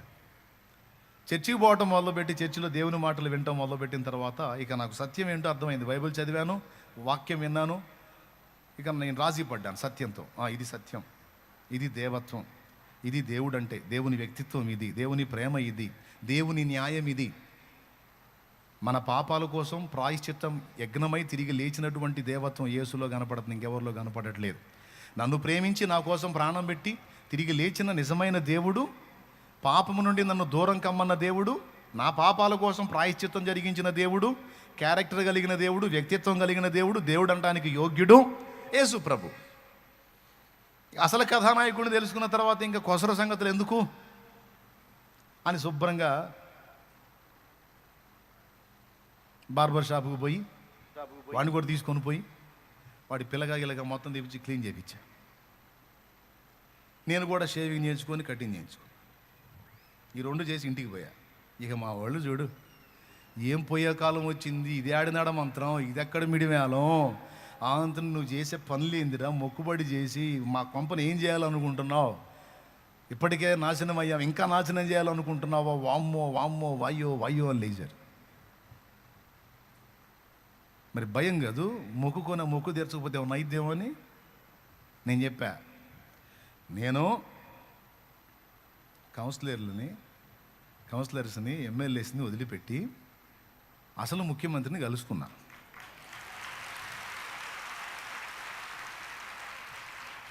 అర్థమైందా? ఇప్పటిదాకా వీళ్ళు నేను ఇప్పటిదాకా వాళ్ళని ఫాలో అయ్యే వాళ్ళ క్యాడర్ ఏంటంటే ఇది. టాప్ 1 ఎవరంటే ఆయన, అందరికీ పైన ఉన్నవాడు ఆయన, దహించు అగ్ని ఆయన, అతి శ్రేష్ఠుడు ఆయన. ఇక ఆయనతో నాకు సంబంధం ఏర్పడింది, అసలు వాడితో నాకు పరిచయం ఏర్పడింది. కొసరసరికి ఇంకేం చేయదు, కావాలంటే చూసుకోండి అన్న. వాళ్ళ భాషలో వాళ్ళకి అర్థమయ్యేటట్టు చెప్పా. పాపం 4-5 రోజులు అల్లాడిపోయారు. భయం, జరిగిన నష్టాలుగా ఇంకేం జరుగుతాయో అని. ఏమీ జరగదు. నేను సత్యదేవుడిని తెలుసుకున్నా, నిజమైన దేవుడిని తెలుసుకున్నా, కొలతలు కలిగిన దేవుడిని తెలుసుకున్నా, దేవుడు అనడానికి యోగ్యుడిని తెలుసుకున్నా, మన కోసం ప్రాణం పెట్టిన దేవుడిని తెలుసుకున్నా, ఆయన రెక్కల నీడలోకి వెళ్ళిపోయా. ఇక ఏది నన్ను ముట్టజాలదు, ఇక నాకు ఏమీ కలగదు, భయపడద్దు, ధైర్యంగా ఉండండి అంటే వాళ్ళు ఎటు ఊరుకుంటారండి, గొడవేగా ఇంట్లో. ఇక నేను ఏది చేసినా వాళ్ళకి చీదరగానే ఉంది. ఇంకేదన్నా చేయని రివర్స్ అవుతున్నారు మొత్తం. దీన్ని భేదం అంటారు. ఇప్పుడు చూడండి, యేసు ప్రభు నన్ను దర్శించి మా ఇంట్లో ఏం స్టార్ట్ అయింది? భేదం స్టార్ట్ అయింది. అయితే నేను ఊరుకుంటానా? ప్రార్థన చేయటం మొదలుపెట్టా. ఒక్కొక్కళ్ళని దర్శించు ప్రభువా, మాట్లాడు, నన్ను దర్శించావుగా, నాతో మాట్లాడావు, వాళ్ళ కళ్ళు కూడా తీరు. నేను చెబితే వాళ్ళకి పిచ్చోళ్ళగా కనపడుతున్నాను, సోదోళ్ళగా కనపడుతున్నా, తిక్కలోళ్ళగా కనపడుతున్నాను. వాళ్ళకి మైండ్ పోయిందని సంగతి వాళ్ళకి తెలియట్లేదు. వాళ్ళకి మైండ్ పోయిందని సంగతి వాళ్ళకి తెలియట్లే. ఒకప్పుడు నాకు కూడా పోయింది. ఇప్పుడు నువ్వు నా మైండ్ సరి చేసావు, వాళ్ళకి మైండ్ వచ్చేటట్టు చేయొద్దంటే అని ప్రార్థన చేయడం మొదలు పెడితే ఒక్కొక్కళ్ళని దర్శించాడు. ఇంటి మొత్తం బాప్తీసం పొందారు.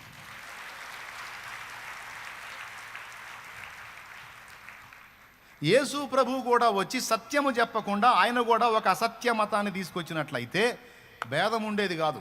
అది ఇక్కడ రహస్యం. అర్థమైందా?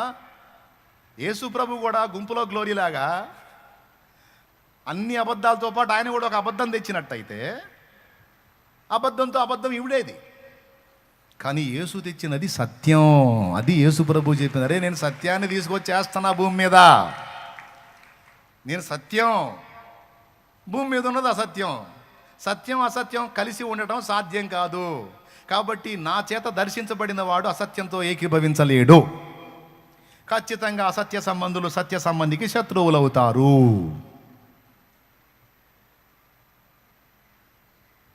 ఎంత ద్వేషం అంటే కొంతమంది తల్లిదండ్రులకి కూతురు సచ్చినా చూడరు, కొడుకు సచ్చినా చూడరు. ఎందుకో తెలుసా? వాళ్ళు యేసు ప్రభువుని నమ్ముకున్నారని. ఏమన్నా వ్యభిచారం చేసిందా, దొంగతనం చేసిందా, నరహత్య చేసిందా, దౌర్భాగ్యుడా? ఏం పాపం చేసి ఏం దరిద్ర పేరు తెచ్చిందని ద్వేషిస్తావురా దౌర్భాగ్యుడా అని అందామనిపించింది. అనకూడదు, పాపం బాధపడతారు. అనలే, నేను అనను.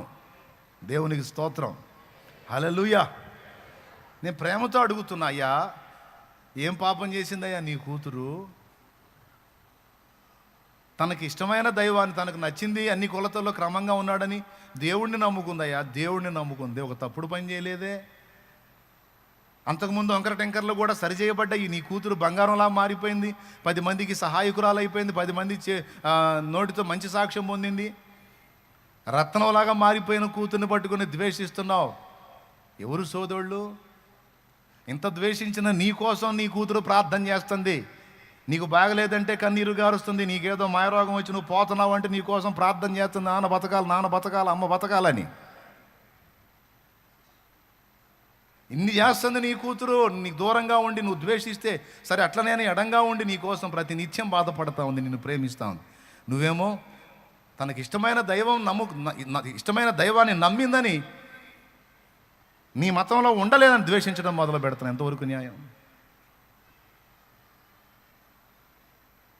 అని అడుగుదామా?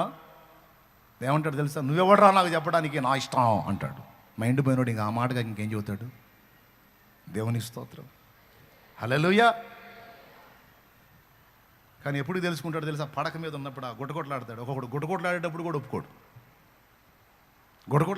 ఒప్పుకోడు. ఏందయ్యా ఇట్లా అంటాడు కదా, అమ్మాయిని పిలవమంటాడు, సత్తా కూడా వద్దంటాడు. ఒకడు దరిద్రం అట్టు ఉంటుంది. ఏం చేద్దాం? పంతం, మూర్ఖత్వం. అరే, నా కూతురు దేన్ని బట్టి బెండ్ అయింది, నా కొడుకు దేన్ని బట్టి బెండ్ అయ్యాడు, ఏంది అందులో కనపడ్డ విషయం ఏంటి? అడుగుదాం వాడిని, లాజిక్ అడుగుదాం. ఇప్పుడు అన్నీ నేను చెప్పినట్టే వినాలని ఏముంది? నా పిల్లలు నాకంటే తెలివిగలవాళ్ళు అయి ఉండొచ్చు కదా, జ్ఞానం గలవాళ్ళు అయి ఉండొచ్చు కదా, నాకంటే ఎక్కువ చదివిన వాళ్ళు కొంచెం ఇంకా ఎక్కువగా వివేచించవచ్చు కదా. చూద్దాం, అందులో జ్ఞానం ఎంతో అజ్ఞానం ఎంతో తెలుసుకుందాం. చెప్పండి నాన్న, ఎందుకు నువ్వు అట్లా ఆలోచన చేసావు, ఎందుకు అట్లా నువ్వు డైవర్ట్ అయ్యావు, ఎందుకు లేదా కన్వర్ట్ అయ్యావు, లేకపోతే ఎందుకు నువ్వు అలాగా మారావు అని అడుగుదాం. నా బిడ్డని న్యాయంగా అడుగుదాం, వాస్తవం తెలుసుకుందాం. ఆమె చెప్పే లాజిక్ ఏందో విందాం, వాడు చెప్పే లాజిక్ ఏందో అనుకునే తల్లిదండ్రులు ఎంతమంది అండి? మూర్ఖులు ఎక్కువ, అసత్య సంబంధులు ఎక్కువ. వాళ్ళకి తెలిసింది ఒకటే, ద్వేషించడం, తిట్టడం, వాళ్ళని అవాయిడ్ చేయటం, టార్చర్ చేయటం. అందుకే ప్రభు చెప్పాడు, నేను అబద్ధంతో భూమి మీద ఉన్న అసత్యంతో పాటు నేను ఒక అసత్యాన్ని తీసుకొచ్చినట్టయితే అసత్యంతో రాజీ పడేది, గొడవలు ఉండవురా. నేను సత్యం తీసుకొని వచ్చాను, అందుకే తగాదులు అవుతాయి అన్నాడు. అర్థమైందా? నేను సత్యం తీసుకొని వచ్చా, అందుకే కొంతమందికి నేను నచ్చను. నన్ను నమ్మినోడు కూడా కొంతమందికి నచ్చాడు. ఇప్పుడు పాయింట్ నెంబర్ 1, ఫస్ట్ ఫ్యామిలీలో ద్వేషం ఎదురైంది. ఓకే, కాబట్టి కొంతమంది నిన్ను ద్వేషించి, దేవుని బట్టి నిన్ను నిందించి, దేవుని బట్టి నిన్ను దూషిస్తే మూలన కూర్చొని బాత్రూంలోకి పోయి కమిలి కమిలి కమిలి కమిలి కమిలి కమిలి ఏడు అని ఎక్కడ లేదు. కొంతమంది యేసు ప్రభువుని నమ్ముకుంటాను అంటున్నారా అన్నారు. నేను అంటాను, బైబుల్ ఎక్కడన్నా అట్లా ఏడవమని ఉందా? బైబుల్ అలా ఏ విధంగా ఏడవమని ఎక్కడన్నా ఉందా? తమ్ముడా, చెల్లి, నా నిమిత్తము జనులు మిమ్మల్ని నిందించి దూషించి అబద్ధముగా మీ మీద చెడ్డ మాటలు ఎలా పలుకున్నప్పుడు మీరు ధన్యులు, సంతోషించి ఆనందించి గంతులు వేయండి, మీ ఫలము పరలోకమందు అధికమగును అని రాసింది. మత్తయి సువార్త 5వ అధ్యాయము 11 నుంచి 13 వచనం ఒకసారి చూడండి. ఆ మాట రాయబడి ఉంటుంది. నా నిమిత్తము జనులు మిమ్మల్ని నిందించి హింసించి మీ మీద అబద్ధముగా చెడ్డ మాటలు ఎలా పలుకున్నప్పుడు మీరు ధన్యులు, సంతోషించి ఆనందించుడి. కూర్చొని ఏడవండి అని ఉందా? అందరికి చెప్పి రోధించమని ఉందా? పాస్టర్ గారికి చెప్పి సీదేయమని ఉందా? ఏమన్నాడా? నా నిమిత్తం సంతోషించి ఆనందించి గంతులయ్యండి. కారణం ఏంటో తెలుసా? నా కోసం మాట పడుతున్నావు నువ్వు, నా నిమిత్తం మాట పడుతున్నావు. దెబ్బలు తిన్నావా? అది నా కోసం దెబ్బలు తిన్నావు. వ్యభిచారం చేసి కొంతమంది తన్నులు తింటారు. భర్తకు చెప్పకుండా సినిమాకి పోయించి కొంతమంది తన్నులు తింటారు. భర్తకు చెప్పకుండా వడ్డీలకి తిప్పి డబ్బులు ఎగ్గొట్టించుకొని తన్నులు తింటారు కొంతమంది భర్తకు చెప్పకుండా పక్కన వాళ్ళకి అడ్డం ఉండి డబ్బులు ఇప్పించి వాళ్ళు ఎగ్గొట్టి వీళ్ళు గట్టలేక సచ్చి తన్నులు తింటారు కొంతమంది రకరకాలుగా, కొంతమంది చెడ్డ సాక్ష్యాలు చెప్పి, కొంతమంది నోరు నోరు నోరు అదుపులో పెట్టగాక వాళ్ళ మీద వీళ్ళకి చెప్పి, వీళ్ళ మీద వాళ్ళకి చెప్పి వాళ్ళ చేతి తన్నులు తింటారు. కానీ నువ్వైతే దేవుని నామము నిమిత్తము దెబ్బలు తిన్నావు. ఆ దెబ్బలన్నీ దీవెనలే, ఆ మాటలన్నీ దీవెనలే. మొత్తం రాసుకుంటాడు. సత్యము నిమిత్తం అనగా నా నిమిత్తము నా కుమార్తె పొందిన దూషణ. ఇదిగో ఇన్ని తిట్లు తింది నా బిడ్డ నా కోసం, ఇన్ని దెబ్బలు తింది నా బిడ్డ నా కోసం, ఇన్ని మాటలు పడింది నా బిడ్డ నా కోసం, వెలివేయబడింది నా కూతురు నా కుమారుడు నా కోసం వెలివేయబడ్డారు, నా కోసం ఈ బాధలన్నీ పడ్డారు నా బిడ్డలో అని రాసుకుంటాడు. రాసుకొని దానికి తగ్గ జీతాన్ని కూడా పెడతాడు అక్కడ, ఫలాన్ని. అందుకే చెప్పాడు, తిట్టినోడల్లా నిన్ను ధన్యుని చేస్తున్నాడు, దూషించినోడల్లా నిన్ను గొప్ప చేస్తున్నాడు. నువ్వు సంతోషించి ఆనందించి పండగ చేసుకో. పాసిబిలిటీ ఉంటే పలావ్ వండుకొని తిను. దేవునికి స్తోత్రం. గట్టిగా చెప్పు. ఎందుకో వాళ్ళు నిన్ను శత్రువుగా భావించారు. దేన్ని బట్టి తెలుసా? సత్యమును బట్టి, యేసును బట్టి నువ్వు వారికి శత్రువు అయిపోయావు. వారి ప్రేమ దక్కకపోతేనే నీకు కొండంత ప్రేమ యేసయ్య ప్రేమ దక్కింది. యేసు నీకు తోడుగా ఉంటాడు.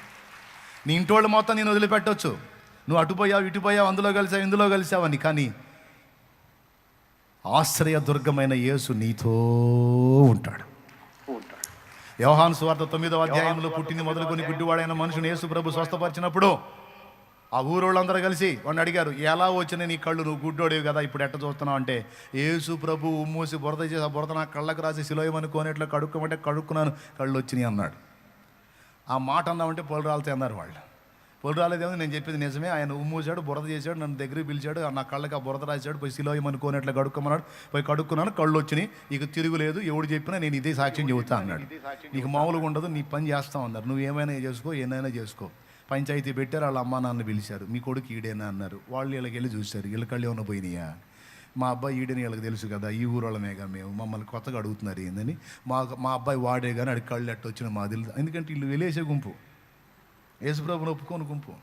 అది ఆడి కళ్ళు ఎట్ట వచ్చినో మాకు తెలియదు, ఆడి పెద్దోడే, ఆడిని అడగండి, ఆడనే తెలుసుకోండి, అంతే సంగతులు అన్న. చెప్పురా నిజం చెప్పి ఎట్ట వచ్చినాయి నీ కళ్ళని మళ్ళీ మొదలు పెట్టారు. ఇన్నిసార్లు అడుగుతారేం, మీరు కూడా మారతారా అని అడిగాడు. దరిద్రుడా నువ్వు మారింది కాక మమ్మల్ని మారమంటావా? అందరూ కట్టకట్టుకొని పెద్ద తీర్పు తీర్చి ఊరి వెలుపలికి వెళ్ళేశారండి. వెళ్ళేశారు. అక్కడ కూర్చొని బాధపడుతున్నాడు. కళ్ళు వచ్చినందుకు నాకు బాధలు వచ్చినాయి, కళ్ళు లేనప్పుడు ఎవడు పట్టించుకోలేదు నన్ను, నేను బాగుపడ్డది వీళ్ళకి జీర్ణం కాకపోయాయి కదా అని ఏడిసార్లే. మీరు నన్ను లేసేది ఏంది, ఊరు మొత్తాన్ని, ఈ ప్రేమ లేని ఊరు, ఈ నీతి నిజాయితీ లేని ఊరు, ఈ మంచితనం లేని ఊరు, ఈ దుర్మార్గపూర్ని నేనే వెళ్ళేస్తున్నా బా. మీరు పలకరిస్తే అంత పలకరిపోతే అంత, మాట్లాడితే అంత మాట్లాడకపోతే దరిద్రులారా ఎవరు మీరు? అరే నా కళ్ళు వస్తే ఆయన ఆకాశానికి ఎత్తాల్సింది పోగొట్టి, సరే ఆయన సంగతి పక్కన పెట్టండి, ఊరోండి కదా, అరే పోనీ ఏదో ఒకటి ఎటో కట్ట ఎవరో ఒకళ్ళు బాగు చేశారు, కళ్ళు వచ్చిన మనోడు బాగుపడ్డాడని పండగ చేసుకొని నన్ను ఆదరించాల్సింది పోగొట్టి నన్ను లేచారు. దుర్మార్గులారా, దుర్మార్గులారా, ఎక్కడరా మీ దగ్గర ప్రేమ, ఎక్కడరా దరిద్రులారా, ఛీ మిమ్మల్ని నేనే వెళ్ళేస్తాను పా అని ఊరు బయట కూర్చున్నాడు. యేసుప్రభు వదిలిపెట్టాడండి. నేరుగా ప్రభు నిమిత్తము మాటలు పడి దూషణ పొంది వేయబడిన వాని యొద్దకు వచ్చి కనపడ్డాడు. జాగ్రత్త జాగ్రత్త, చేతులు నొప్పులు పడతాయి. నేరుగా వచ్చేసాడు ఆయన దగ్గరికి. కావాలంటే యోహాను సువార్త 9 ఇంటికి పోయి చూడు. ఇప్పుడు కాదు, యోహాను సువార్త 9 మొత్తం ఇదే స్టోరీ ఉంటుంది. ఇంటికి పోయి చూడు యోహాను సువార్త 9. నా నిమిత్తము మాటలు పడ్డా, దూషణలు పడ్డా, అవమానాలు పడ్డా, ద్వేషించబడ్డా, దెబ్బలు తిన్నా మొత్తం రాయబడతాయి. అది ఆయన చెప్పిన సమాధానం. ఎందుకు తెలుసా? సత్యం కోసం దెబ్బలు, సత్యం కోసం మాటలు, అంతేగాని దరిద్ర పనులు చేసి కాదు. చాలామంది దరిద్ర పనులు చేసి మాటలు పడుతున్నారు. నువ్వైతే దేవుని కోసం మాట పడుతున్నావు. ఎంత ధన్యత, ఎంత అదృష్టం, అందరికీ దక్కదు. ఆ నామము నిమిత్తము ఇట్టి శ్రమలు పొందటానికి యోగ్యులమని ఎంచబడినందున వారు సంతోషించుచు ఆనందముతో వెళ్ళిరి. అపోస్తల కార్యములు 4వ అధ్యాయంలో స్పష్టంగా రాయబడి ఉంది. ఆ నామము నిమిత్తము మనము యోగ్యులమని ఎంచబడ్డాం. అందరికీ దక్కలేదు, అలా దూషణ పొందటం మనకు దక్కిందని. చూడండి కావాలంటే అపోస్తల కార్యములు 5వ అధ్యాయం 40వ వచనం. చదువు. ఆ నామము కొరకు అవమానము పొందుటకు పాత్రులని ఎంచబడినందున అబ్బా వారు సంతోషించుచు మహాసభ ఎదుటి నుండి వెళ్ళిపోయి. దేవునికి మహిమ కలుగును గాక. ఆ మాట అండర్లైన్ చేసుకోండి ఒక్కసారి. 41వ వచనం. ఆ నామము కొరకు అవమానం పొందుటకు పాత్రులమని ఎంచబడినందున వారు సంతోషించుచు, ఏడుచుకుంటగా సంతోషించుచు మహాసభ ఎదుటి నుండి వెళ్ళిపోయి. 4వ అధ్యాయంలో కూడా చూడండి ఒక్కసారి. 19వ వచనం, 4:19. అందుకు పేతురును యోహాను వారిని చూచి, దేవుని మాట వినుట కంటే మీ మాట వినుట దేవుని దృష్టికి న్యాయమా? మీరే చెప్పుడి. మేము కన్నవాటిని విన్నవాటిని చెప్పక ఉండలేమని వారికి ఉత్తరం ఇచ్చిరి. దేవునికి స్తోత్రం. మేము కన్నవాటిని విన్నవాటిని గురించి మీకు చెప్పకుండా ఉండలేం. మీరు ఏం చేస్తారు? కొడతారా, తిడతారా, దూషిస్తారా, కొరడాలతో కొడతారా, చంపుతారా? చంపండి. కానీ మేము కన్నవాటిని విన్నవాటిని గురించి చెప్పకుండా మాత్రం ఉండలేము. సత్యమును గురించి సాక్ష్యం ఇవ్వకుండా ఉండటం మా వల్ల కాదు. ఒకవేళ తిడతారా, ఆ నామం నిమిత్తం తిట్లు మాకు వచ్చినాయి అంటే మా మా మా బహుమానం ఎక్కువ అక్కడ. స్తోత్రం. కాబట్టి ఇప్పుడేంటి? సిలువమూర్తి కృపను జాట సిగ్గుపడని సేవా, సిలువ నిందలను భరింప శిరము వంచి మురియు సేవ, శిరము వంచి మురియు సేవ, మధుర మధుర మధుర సేవ, యేసు ప్రభు సేవ, మధుర మధురం. లోక జ్ఞాని అపహసించు శోకమూర్తి సేవ, లోక జ్ఞాని అపహసించు శోకమూర్తి సేవ, లోక నిందలను భరించి లోకమును దీవించు సేవ, లోకమును జయించు సేవ, మధుర మధుర మధుర సేవ, యేసు ప్రభు సేవ, మధుర మధుర.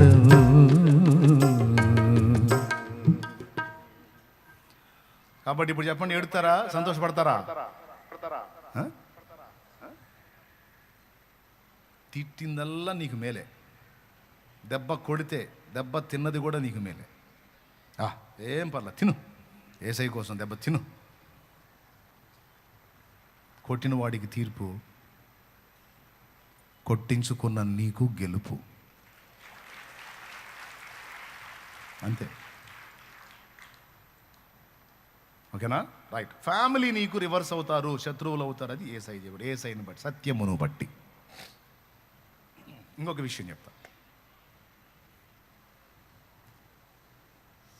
అన్యజనులకు నువ్వు శత్రువు అవుతావు సత్యమును బట్టి. ఇంటి వారికి ఒకటి, అన్యజనులకు కూడా నువ్వు శత్రువు అవుతావు. నీ ఫ్రెండ్స్, నీ కొలీగ్స్, నీ తోటి కార్మికులు, నీ సమాజంలో ఉన్న ఇరుగు పొరుగులు కూడా నువ్వు శత్రువు అవుతావు. ఎందుకు నిన్ను ద్వేషిస్తారో వాళ్ళకు కూడా తెలియదు. ఒకటే కారణం, నువ్వు సత్యాన్ని ప్రేమించావు, సత్య సంబంధివయ్యావు. ఆ కారణం చేత వాళ్ళు నిన్ను ద్వేషిస్తారు. వాళ్ళ అసత్యంతో నువ్వు ఏకీభవించట్లా. 2 కారణాలను బట్టి వాళ్ళు నిన్ను ద్వేషిస్తారు. ఒకటి, వాళ్ళతో నువ్వు ఏకీభవించినందుకు ఒకటి. రెండవది, వాళ్ళ కంటే ఎక్కువ నీతి కలిగిన బతుకు నువ్వు బతుకుతున్నందుకు 2. వాళ్ళలాగా అడ్డదిడ్డంగా నువ్వు ఉంటల్లా, అడ్డదిడ్డంగా మాట్లాడట్లా, అడ్డదిడ్డంగా ప్రవర్తించట్లా.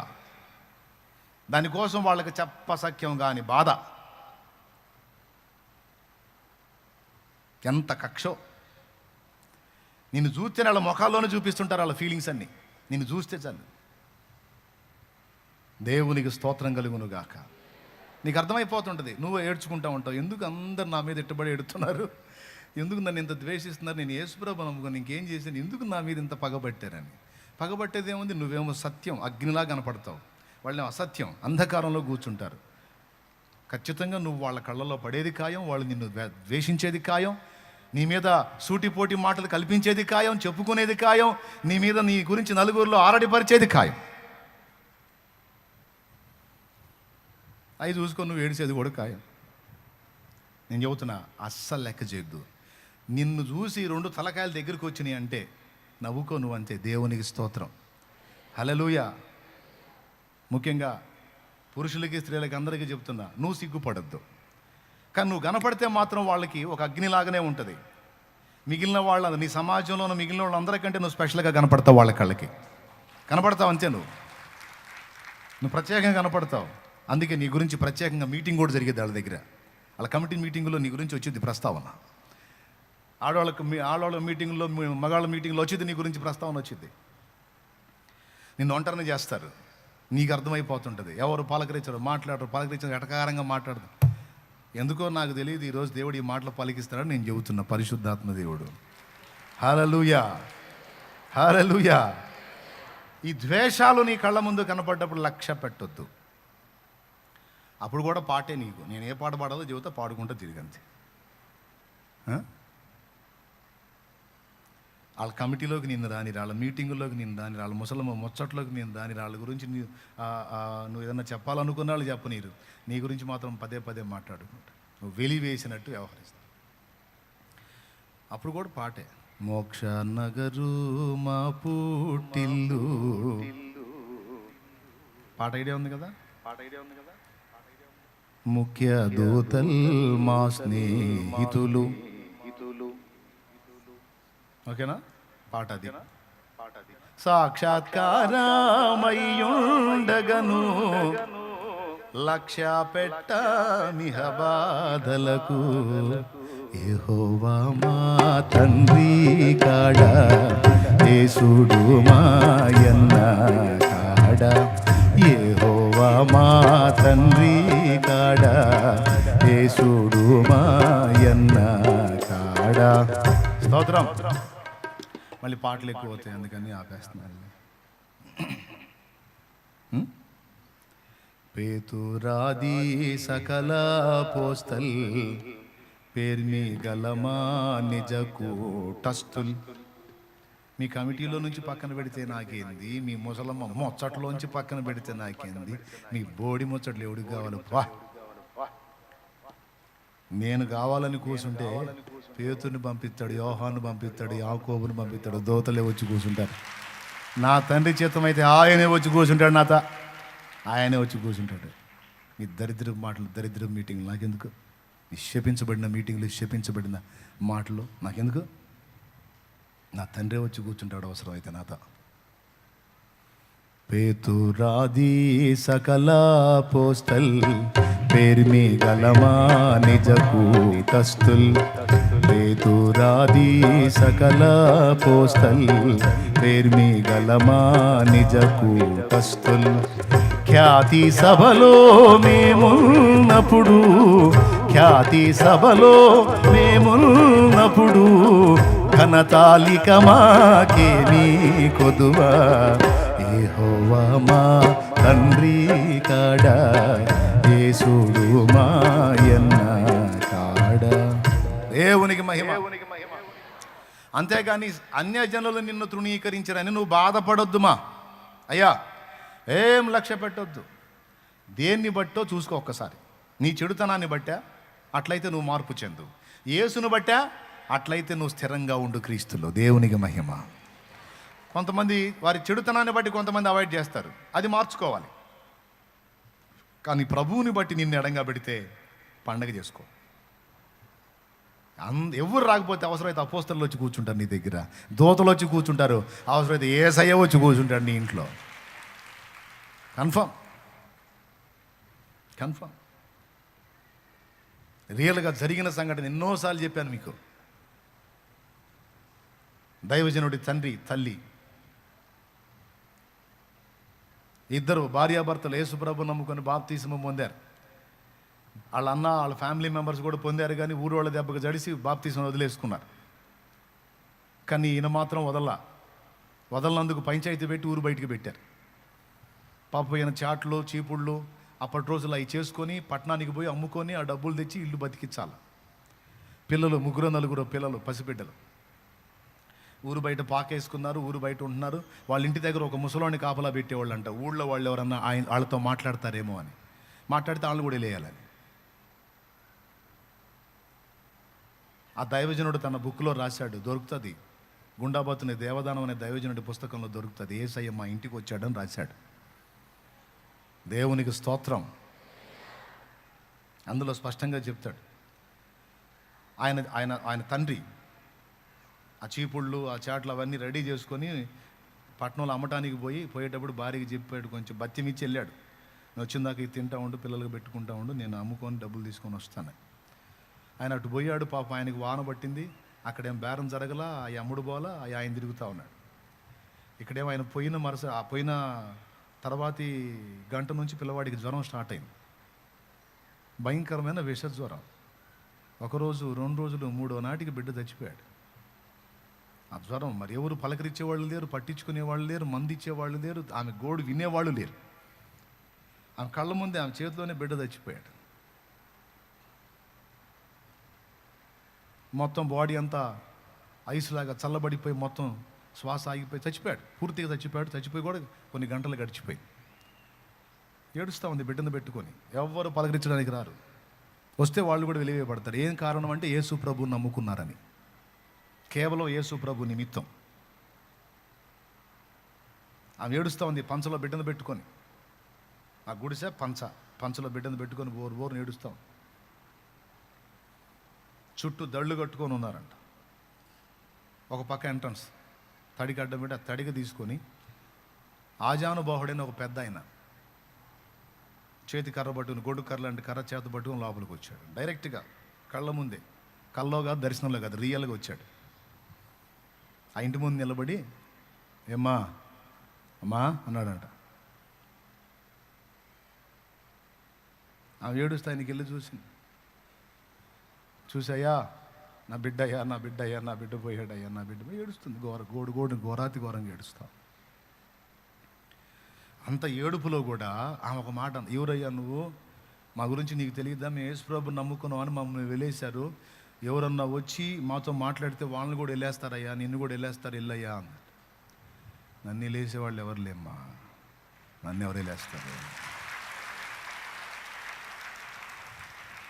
సరేలే కానీ ఎందుకు ఏడుస్తున్నావు, బిడ్డ చచ్చిపోయాడయ్యా, చూడయ్యా చచ్చిపోయాడయ్యా. అప్పుడు చచ్చిపోయి కొన్ని గంటలు గడిచిపోయి 2 అడుగులు దగ్గరికి వచ్చాడు. దగ్గరికి వచ్చి వంగి చూసి, చచ్చిపోలేదు, నిద్రిస్తున్నాడు, నేను లేపుతాలే అని నేల మీద వంగి మంటి తీసుకొని చిన్న ఉండలాగా చేసి ఆ నోరు పట్టుకొని నోరు తెరిచి నోట్లో వేసి మూసి, ఏయ్ చిన్నోడా లే అన్నాడు. వాడు దిగ్గును లేచి కూర్చున్నాడు. చచ్చిపోయినాడు బతికాడు, లేచి కూర్చున్నాడు.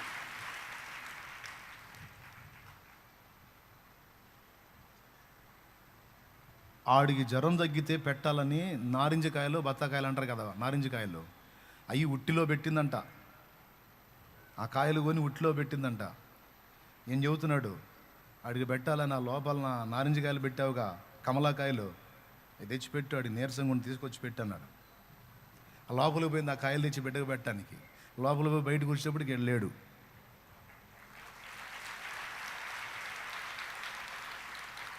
అప్పుడు ఆలోచించుకుంది, నేను లోపల పెట్టిన కాయలు ఉట్టిలో పెట్టిన కాయలు ఆయనకి ఎట్ట తెలుసు? వచ్చింది ఎవరో, ఎవని నిమిత్తం వెలివేయబడ్డామో ఆయనే వచ్చాడు, ఎవని నిమిత్తం దూషించబడ్డామో ఆయనే వచ్చాడు, ఎవని నిమిత్తం తృణీకరించబడ్డామో ఆయనే వచ్చాడు.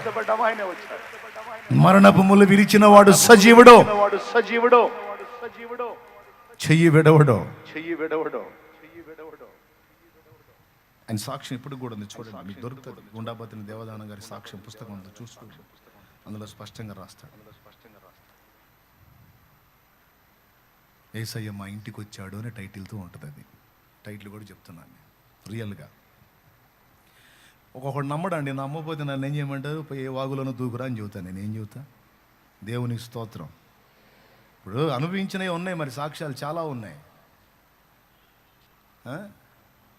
జేబులో ఛార్జీకి డబ్బులు లేకుండా తమిళనాడు కానావిళక్ అనే ప్రాంతంలో, దిండిగల అవతలది, చెన్నై నుంచి 500 కిలోమీటర్ల అవతలకి, అంత దూరం నుంచి తిండి లేదు, తిప్పలు లేవు, ఛార్జీకి డబ్బులు లేవు. అక్కడ నుంచి నేను పేటకి రావాలి. ఒక సహోదరుని ప్రేరేపించి వాళ్ళ ఇంట్లో వాళ్ళ అమ్మోళ్ళకి ఇవ్వమని డబ్బులు ఇచ్చాడు. ఆ డబ్బుల్లో కొంత ఛార్జీకి ఒక టికెట్ పెట్టుకున్నా, రైలు ఎక్కిన దగ్గర నుంచి ఒక ఆయన తోడయ్యాడు. ఒంగోలు దాటిచ్చి ఆయన దిగిపోయాడు. నాకు కావాల్సినప్పుడల్లా, ఆకలైనప్పుడల్లా బాక్సులో చెక్కలు, అరిసెలు, చక్రాలు మొత్తం పెట్టుకొని కూర్చున్నాడు. నాకు పొట్ట ఖాళీ అయినప్పుడల్లా ఎత్తున్నాడు, తినమంటున్నాడు. ఏంది? ఎవరు మరి ఎవరు? ఇంతవరకు చూడలే నేను మళ్ళీ ఆయన్ని. ఎవరు ఆయన? ఎవరు చెప్పండి.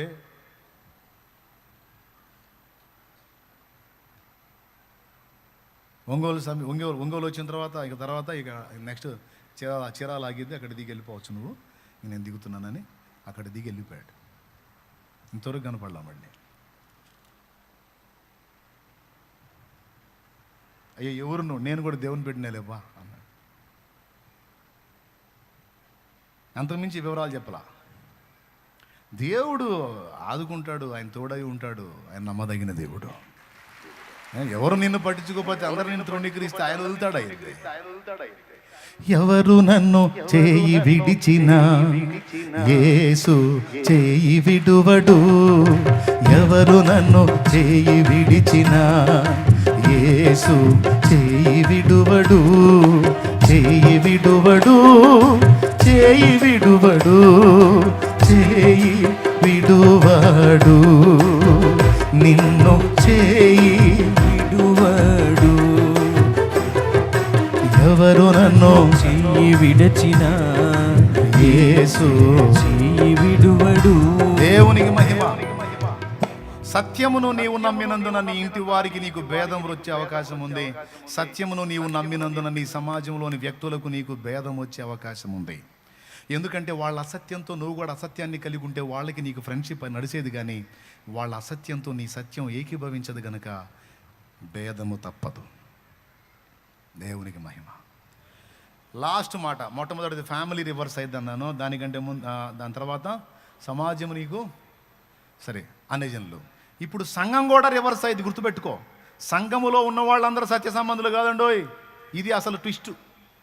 ఈ అంశం మొత్తానికి మలుపు ఇదనమాట. స్తోత్రం చెప్పు గట్టిగా, చెప్పు గట్టిగా చెప్పు.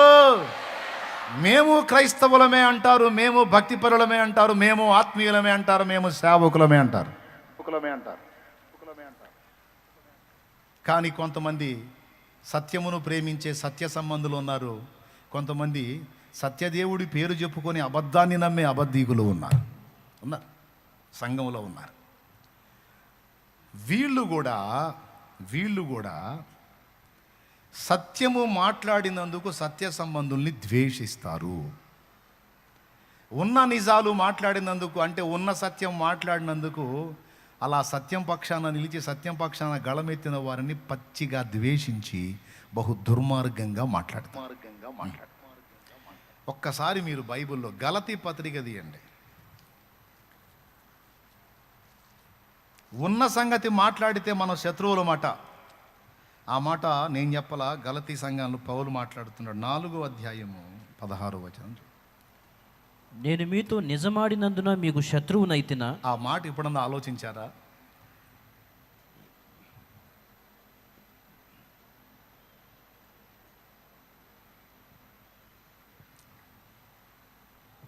ఏమండే, ఇంక అయిపోయింది. ఈ మాట కీలకం, గుర్తుపెట్టుకోండి, ఇది అవసరం. నిజమాడినందున నేను మీకు శత్రువునైతినా అన్నాడు. అంటే దాని అర్థం ఏంటో తెలుసా? సత్యమును మాట్లాడితే, సత్యం పక్షంగా నోరు తెరిస్తే, సత్యం పక్షంగా గళమెత్తితే ఖచ్చితంగా కొంతమందికి మనం శత్రువులం అవుతాం. అది కూడా అన్యులకు కాదు, మేము క్రైస్తవులము అని చెప్పుకుంటున్న వాళ్ళకే అవుతాం. ఎంత ద్వేషిస్తారంటే మన మీద ఉన్నవి లేనివి అబద్ధాలన్నీ కల్పించి చెప్తారు. ఎందుకంటే ఉన్నది ఉన్నట్టు మనం వ్యవహరించాం, నిజం మాట్లాడాం, సత్యం మాట్లాడాం, అది నచ్చదు కొంతమందికి. దేవునికి స్తోత్రం కలుగును గాక. ఇప్పుడు షాలేము రాజు అంటే, నేను ఎవరి జోలికి పోకుండా ఏ విషయాలు మాట్లాడకుండా ఉంటే అందరికీ నచ్చుతా. కొంతమంది నమ్ముతున్న అసత్యంతో నేను కూడా ఏకీభవిస్తే వాళ్ళకి నచ్చుతా. కానీ అది రైట్ కాదు. మనం లోకంలో అబద్ధంలో ఉండి సత్యం తెలుసుకొని సత్యంలోకి వచ్చాం. సత్యంలోకి వచ్చిన తర్వాత సత్యబోధలో ఉండాలి, మళ్ళీ అసత్య బోధలోకి వెళ్ళకూడదు. మన క్లారిటీ ఉండాలి, స్పష్టత ఉండాలి. ఏది పెడితే అది గుడ్డిగా నమ్మకూడదు. సాంప్రదాయాలు, ఆచారాలు కాదు, వాక్యం ఏం చెబుతుందో దానికి ప్రయారిటీ ఇవ్వాలి. మన వాక్యమే కొలబద్దగా తీసుకోవాలి. రేపు జడ్జిమెంట్ వాక్యానుసారంగా జరిగిద్ది. ఎవడో కల్పించిన ఆచారాలను బట్టి తీర్పు జరగదు. వాక్యాన్ని బట్టి జడ్జిమెంట్ జరిగిద్ది.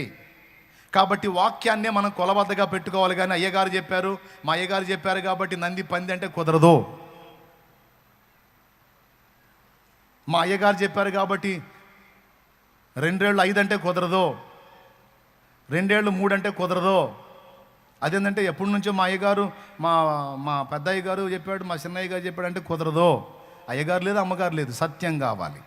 సత్యం నాకు తెలియాలని, సత్యంలో నేను నడవాలని నా ఆశయ్యా. సత్యం నాకు తెలియాలని, సత్యంలో నేను నడవాలని నా ఆశయ్యా. సర్వ సత్యంలోనికి నడుపుటకు పంపబడిన వాడా ఇప్పుడే దిగి రమ్మయ్యా. సర్వ సత్యంలోనికి నడుపుటకు పంపబడిన వాడా ఇప్పుడే దిగి రమ్మయ్యా. నాలో నీవు, నీలో నేను, నాలో నీవు, నీలో నేను కలసి ఉండాలయ్యా. మనం కలసి ఉండాలయ్యా, కలసి ఉండాలయ్యా, మనం కలసి ఉండాలయ్యా. దేవునికి మహిమ. చెప్పండి, ఏ ఉండాలి? గుండెల్లో రోషం ఏ ఉండాలి? సత్యము నాకు తెలియాలి, సత్యములోనే నేను నడవాలి. ఎవరో ఒక వ్యక్తి చెప్పింది కాదు, లేఖనము చెప్పినది సత్యం. ఒక డినామినేషన్కి ప్రెసిడెంటో ఫౌండరో చెప్పింది సత్యం కాదు, లేఖనము చెప్పింది సత్యం. రేపు లేఖనాలను చూపించి తీర్పు తీరుస్తాడు కానీ జడ్జిమెంట్లో అయ్యగారు అమ్మగారు చెప్పిన మాటలను బట్టి జడ్జిమెంట్ ఉండదు. అంటే అయ్యా మరి మా అయ్యగారు అప్పుడు ఇట్లా బోధించారయ్యా, అందుకని నేను అట్లా అంటే అయ్యగారి మాట తీసుకోమన్నానా, నా వాక్యం తీసుకోమన్నాను అంటే అయ్యా వాక్యమే తీసుకోమన్నావు కానీ అయ్యా అయ్యగారు ఎందుకన్నా పెద్దోడు కదా, అందుకని అయ్యగారు చెప్పిన మాట తీసుకున్నానయ్యా అంటే అయ్యగారు ఏడుంటాడు అడగబో నువ్వు అంటాడు.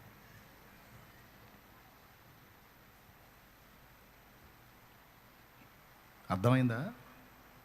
అయ్యగారు చెప్పాడు, అమ్మగారు చెప్పింది వాళ్ళ సొంత మాటలు కదా. లేఖనం ఏమి చెప్పుచున్నది, వాక్యం ఏం చెప్తుంది, వాక్య ప్రకారం మనం ప్రయాణం చేయాలి. ఇక ఎంతలా మొనగాడైనా, ఎంత పెద్ద మినిస్ట్రీ అయినా, ఎంత పెద్ద డినామినేషన్ అయినా తీసి దెబ్బలో కొట్టవతల అంతే. సత్యం సత్యం సత్యవాక్యం కావాలి, సత్యంలో నేను నిలవాలి. ఏమండి? ఇప్పుడు అంటే కొంతమంది నడుపుతున్న అసత్యం జోలికి పోనంత వరకు వాళ్ళు నన్ను లవ్ చేస్తారు, ప్రేమిస్తారు. వాళ్ళ అసత్యం జోలికి పోనంత వరకు, వాళ్ళ అసత్యాన్ని టచ్ చేసినప్పుడు పడగెత్తి బుసగొడతారు. దైవజనుడు, దేవుని సంబంధి, అతను వాక్యానుసారంగా బోధిస్తున్నాడని ఇంకితం లేకుండా వాళ్ళని కవ్వించి, స్త్రీలని పురుషుల్ని కవ్వించి, వాళ్ళ చేత ఫోన్లు చేయించి నన్ను తిట్టించటం, దూషించటం. నన్ను శాపగ్రస్తులు గారు శపించబడతారా లేదా? శాపం తెచ్చుకుంటారుగా దరిద్రం అనవసరంగా. ఇప్పుడు నేను చెప్పింది సత్యం అనుకో, నన్ను ద్వేషించినోడు సత్యాన్ని ద్వేషించినట్టు చివరికి ఆడికి పోతారు, నాశనానికి పోతారు కదా, శాపగ్రస్తులు అవుతారు కదా. ఇప్పుడు అతను చెప్పిన దానిలో వాస్తవం ఏంటి, సత్యం ఎంత, అసత్యం ఎంత అనేది వాస్తవంగా నువ్వు లేఖనాలు చూసి పరిశీలించి మాట్లాడాలి, ఒక నిశ్చయితగా రావాలి. షాలేం రాజు కాదు, ఇంకెవడు చెప్పినా అది వాక్యానుసారమా కాదనేది ఫస్ట్ చూసుకొని, అది వాక్య సమ్మతం అయితే తప్పకుండా లోబడాలి, ఏకీభవించాలి. అట్లా కాకుండా సత్యం మీద విరోధంగా ధ్వజమెత్తిన వాళ్ళు పరిసయ్య గుంపులోకి వెళతారు. వాళ్ళ గురించి యేసుప్రభు ఏం మాట్లాడాడో తెలుసా? రాబోచున్న నరక శిక్ష నుంచి మిమ్మల్ని కాపాడేవాడెవడు అని మాట్లాడాడు యేసయ్య. అయ్యో వేషధారుడైన శాస్త్రులారా, పరిసయ్యులారా, సున్నం కొట్టిన సమాధులారా, రాబోతున్న నరక శిక్ష నుంచి మిమ్మల్ని కాపాడేవాడెవడు అని గద్దించాడు యేసయ్య ఈ గుంపుని. నా బాధ అదే, నా బాధ అదే. నేను అనని మాటలు అన్నానని అన్యాయంగా నా మీద అబద్ధపు ప్రచారాలు, అంటే ఏదో విధంగా బ్లేమ్ చేయాలి, బురద చల్లాలి, నలుగురిలో ఇతన్ని ఆరడిపరచాలని నేను అనని విషయాలు కూడా అన్నానని నా మీద టైటిల్స్ పెట్టి, ప్రతి ఒక్కడు ఎవడు లైన్లోకి రావాలన్నా మన ఫోటో వాడాల్సింది. ఆ కృప మనకి ఇచ్చాడు దేవుడు. దేవునికి స్తోత్రం కలుగును గాక. హల్లెలూయా. షాలేం రాజు అనేవాడు ఫోటో పడిందంటే చాలు ఇక చూస్తారు. అది మంచి అయినా చూస్తారు, చెడ్డ అయినా చూస్తారు. అందుకని ఎవడికైనా తప్పట్లా. ఆఖరికి నన్ను ద్వేషించే శత్రువు కూడా నా ఫోటో తప్పలా. ఏందో మరి యేసయ్య నన్ను అంత ప్రేమించాడు. నా విమర్శకుడు నా శత్రువు లైన్లోకి రావాలన్నా, వాడికి 4 వ్యూస్ రావాలన్నా ఈ ఫోటో పడాల్సిందే. ఏందో మరి ఈ దీనుడికి అంత కృపించాడు యేసయ్య. ఆయనకే మహిమ. హెచ్చింపు కోసం చెప్పట్లా, ఉన్న వాస్తవం చెప్తున్నాను నేను. కానీ ఏం పర్వాలా, నేను నిజమాడినందున శత్రువునయ్యాను, ఉన్న సత్యం చెప్పినందున కొంతమందికి శత్రువునయ్యాను. ఏడిశారు. వాళ్ళ అబద్ధంతో నేను ఎందుకు ఏకీభవిస్తా? సత్యనా ఏకీభవించను. నాకు సత్యం కావాలి, సత్యమై ఉన్న క్రీస్తు కావాలి. నా పిల్లలకు సత్యమే చెప్పాలి. ఇప్పుడు ఇక్కడే కాదు, లక్షలాది మంది ఎక్కడెక్కడ ఉండి, ఇక్కడే కాదు ప్రపంచ దేశాల్లో అనేక దేశాల నుంచి వెంబడిస్తున్న వాళ్ళు ఉన్నారు. ప్రతి విషయాన్ని గురించి ఈయనేం చెప్తాడో మనం విందామని నా వైపు కూడా వాళ్ళు అబ్జర్వ్ చేస్తున్నందున అందరికీ నేను సత్యం చెప్పాల్సి వచ్చింది. నాకు దేవుడు బయలుపరిచిన మేరకు ప్రతి దానిలో నేను మాట్లాడతా. దానివల్ల కొంతమందికి నచ్చుతా, కొంతమందికి పెట్రోల్ పోసినట్టు ఉంటుంది. స్తోత్రం. అయినా సరే ఉన్నదన్నట్టు మాట్లాడతా, ఏం పర్లేదు. నిజమాడినందున పౌలే శత్రువు అయినప్పుడు నేనెంత? కానీ ఏదైనా లేఖన పరిధిలో మాట్లాడతా. ఇక నా మీద వ్యతిరేకంగా ఎన్ని వీడియోలు అన్నా రాని, ఎన్ని ప్రసంగాలు అన్నా చేయని, అచ్చంగా నా మీద ఎన్ని తిప్పలన్నా పడని, ఎవడు ఎన్ని బాధలన్నా పడని, కానీ నేను మాట్లాడింది సత్యం. అబద్ధం వైపుకు తిప్పుతున్నారు. తరతరాలుగా సంవత్సరాలుగా మోసంలో ఉండేటట్టు విశ్వాసుల్ని భ్రమ పెడుతున్నారు. ఆ మోసంలోంచి బయటికి రావాలి.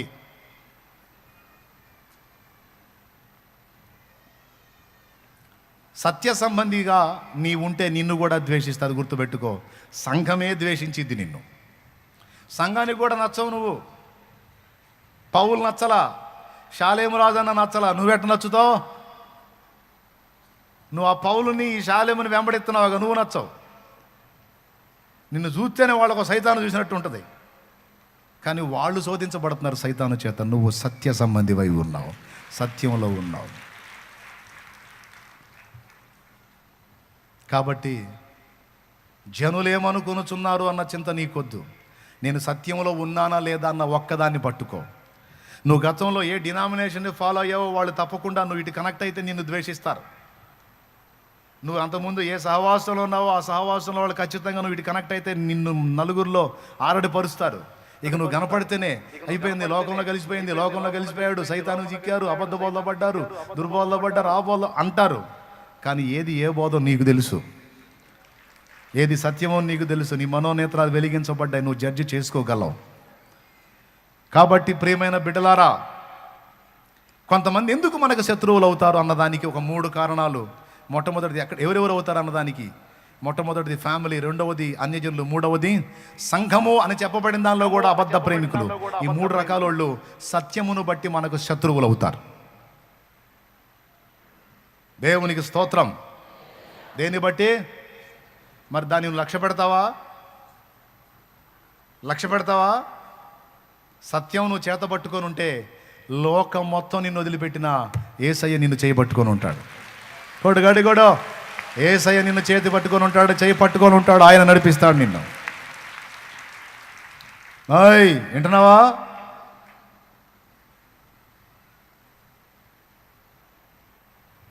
ముగిస్తున్నా ఇక. సంతోషంగా స్తోత్రం చెప్పండి.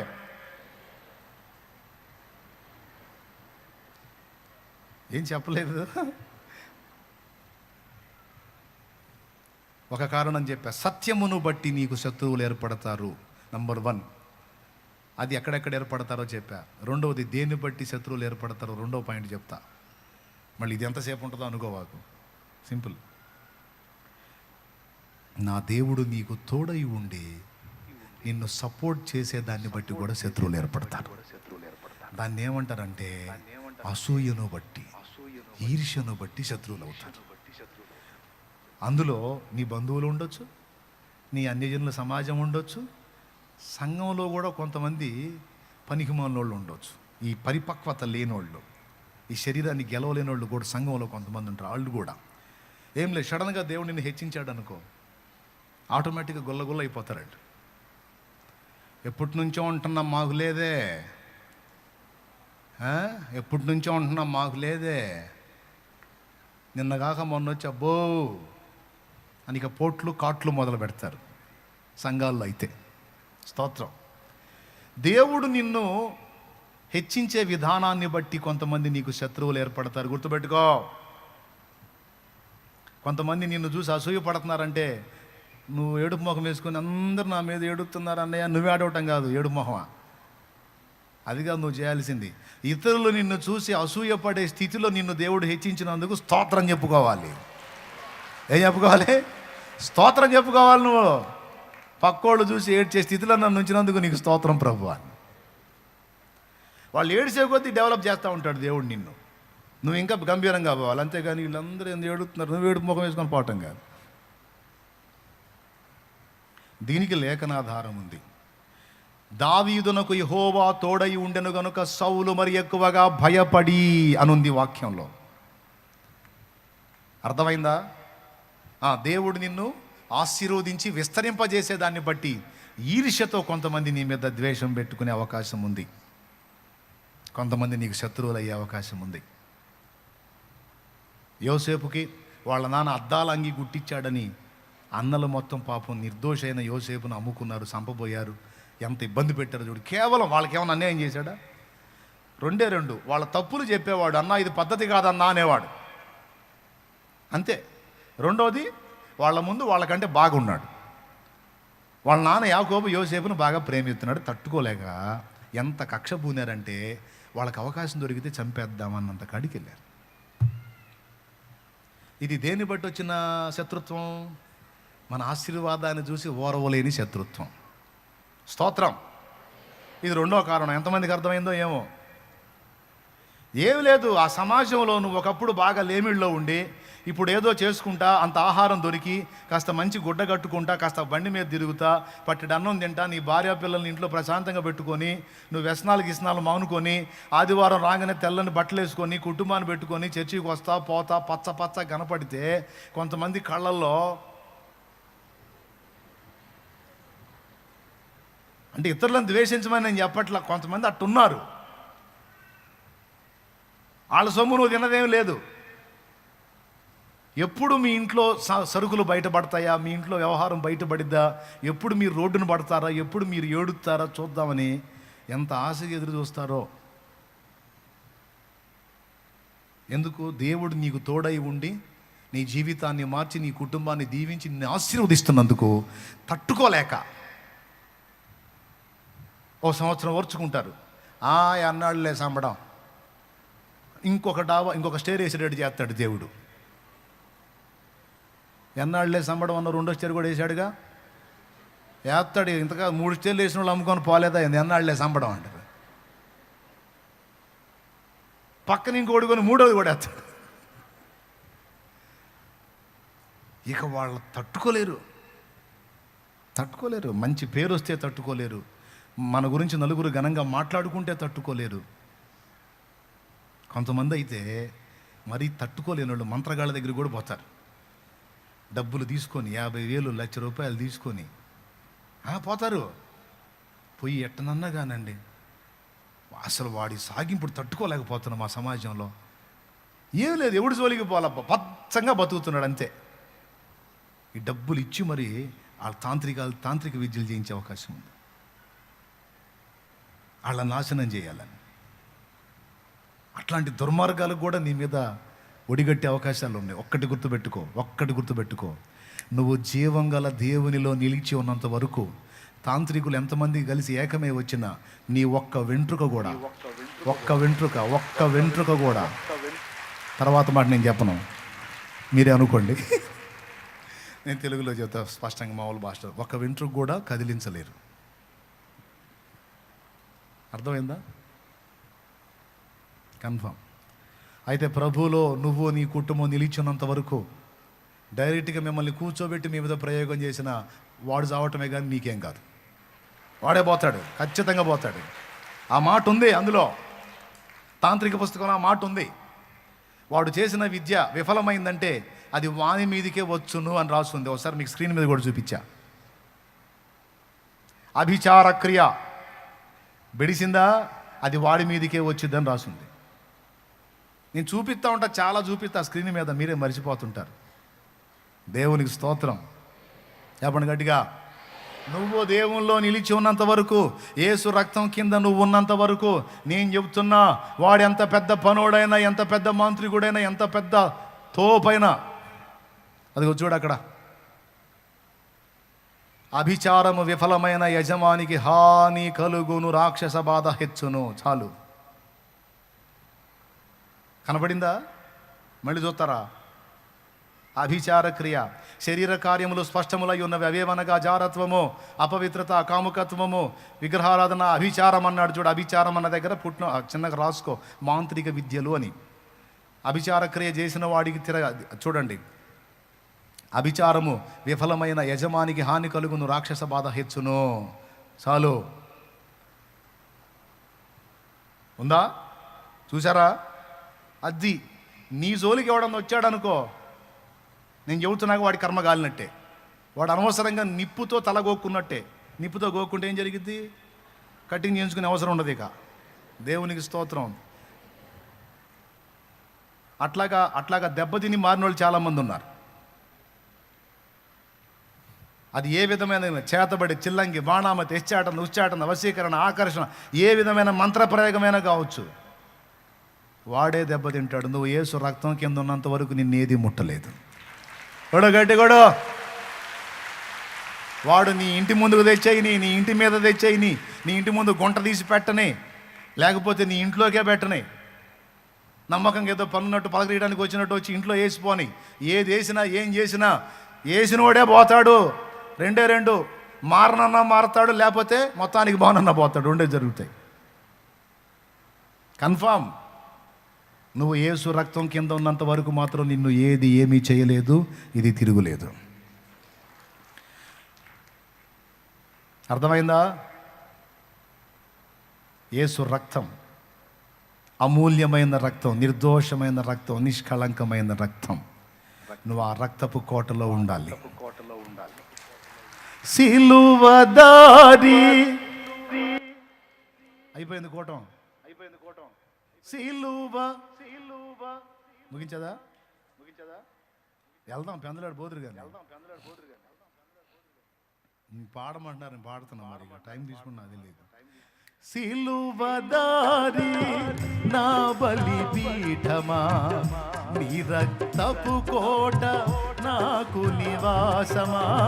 సిలువదారి నా బలిపీఠమా, నీ రక్తపు కోట నాకు నివాసమా.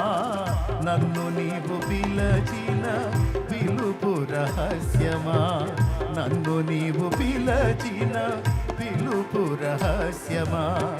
ఇది నీ త్యాగ సంకేతమా, ఇది నీ త్యాగ సంకేతమా. శ్రీమంతుడా యేసయ్యా, నా ఆత్మకు అభిషేకమా, నా అభినయ సంగీతమా.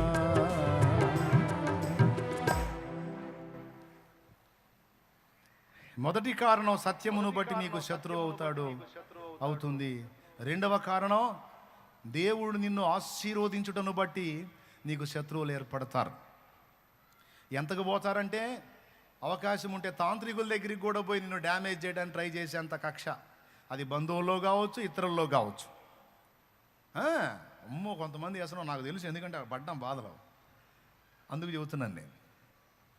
మరీ దరిద్రం ఏంటంటే, వాడు నా ఇంటికి నా దగ్గరికి పంపించాడు లైవ్లో 2010లో. వాడు వచ్చి డైరెక్ట్గా నా బట్టలు అడుగుతున్నాడు. మీరు నమ్మండి నమ్మప్పుడు నిజం. నేనేమనుకున్నా, 60 సంవత్సరాల వయసోడు, వాడు మాంత్రికుడు, నాకేం తెలుసు. నాదెందుకు పాత అడుగుతున్నావు, మా నాన్న పంచా చొక్కా కొత్తవి ఉన్నాయి, ఇస్తాను ఉండు పెద్ద ఆయన, టీ తాగు కూర్చో అంటున్నా. కదయ్యా నీది అయ్యా, ఏదైనా ఒకటి నీది అయ్యా అంటున్నాడు. వాడు చూడు నాకు చెయ్యాలని, వాడి పిచ్చి ఎట్టుందో చూడు. సచ్చాడు, లేడు ఇప్పుడు, పోయాడు. దేవునికి స్తోత్రం. డైరెక్ట్ నడుతున్నాడు వాడు. నేనేం చేశాను, ఈ పిచ్చోడు కమ్మగా నా పాత అడుగుతాడు. పాత ఇమ్మంటున్నాడు, నీ పాత ఇయ్యి అంటున్నాడు. కూర్చో, కాసేపు ఆగితే కూటం అయిపోయింది. నా బాధ ఏంది, ఈ సెమీ క్రిస్మస్ ప్రోగ్రాం, అది సువార్త వింటే మారుతాడని నా బాధ. ఎవడొచ్చినా పోనీనుగా, ఒక ఆత్మ, స్తోత్రం. కూర్చొని కొత్త ఇస్తా కూర్చోబెట్టా. కూర్చున్నాడు, టీ తాగాడు, లేచి వెళ్ళాడు. కూటం జరుగుతుంది. పాట ఏం పాట పాడుతున్నావు అనుకున్నా, ఎంతో సుందరుడమ్మ తాను,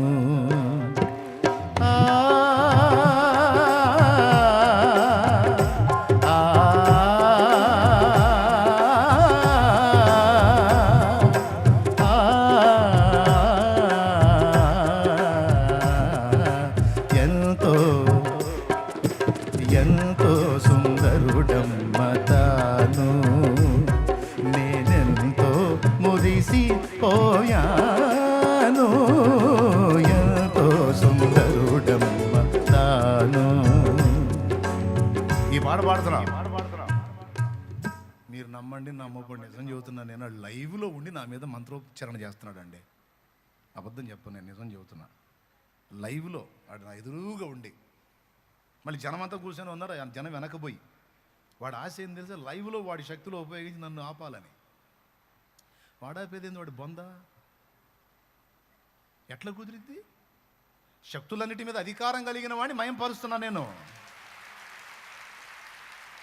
ఆయన ముందు ఏం నిలిచిద్ది? వాడి కర్మగాలి ఎప్పుడు రానంత ఉద్యోగం అవుతుంది ఆ పాట. ఆ రోజు అసలు అచ్చంగా వర్షిపే జరిగింది ఆ పాట మీద. మేలిమి బంగారు స్థలమందు నిలిపిన, మేలిమి బంగారు స్థలమందు నిలిపిన, చలువరాతిని బోలు బలమైన పాదాలు.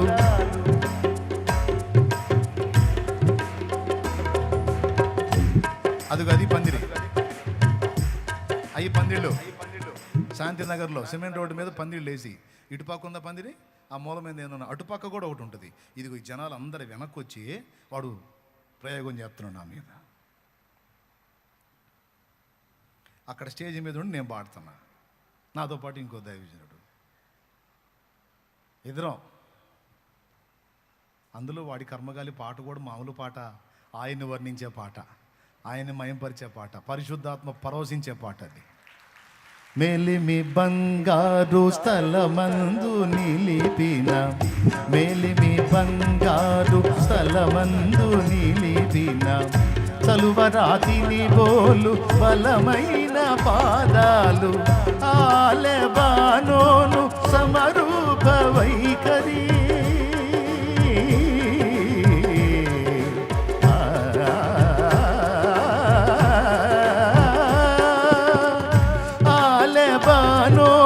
సమరూప వైఖరి, బలవంతుడగువాడు బహుప్రియుడా తండు, బలవంతుడగువాడు బహుప్రియుడా తండు. ఎంతో ఎంతో సుందరుడమ్మ తాను, నేనెంతో మురిసిపోయాను. ఎంతో సుందరుడమ్మ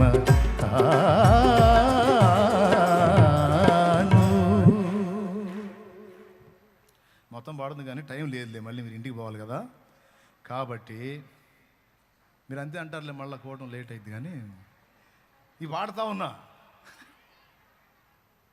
వాడేమో వాడి పని వాడు చేస్తున్నాడు. చేసి చేసి చేసి సాలిపోయింది. వాడు చేసినంతసేపు నేను పాడుతూనే ఉన్నా. నిజంగా పరిశుద్ధాత్మ దేవుడు నాకు చూపించాడు, వాడిని చూపించాడు.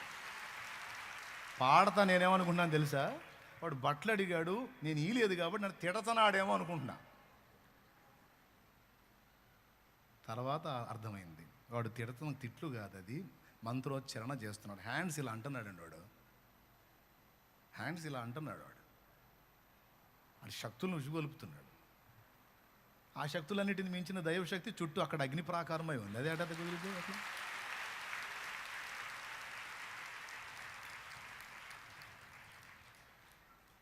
పరాక్రమశాలు ఉన్నాడా, దోతలు ఉంటారయ్యా, తోలు తీసి ఆడేస్తారు. రాత్రియు మరి పాదములకు రాయి తగులకుండా, రాత్రియు పగలును పాదములకు రాయి తగులకుండా, మనకు పరిచర్య చేయుట కొరకై, మనకు పరిచర్య చేయుట కొరకై, దేవదూతలు మనకుండగా, దేవదూతలు మనకుండగా, ఆనందయాత్ర ఇది ఆత్మీయ యాత్ర, యేసుతో నూతన యెరూషలేము యాత్ర, మన యేసుతో నూతన యెరూషలేము యాత్ర.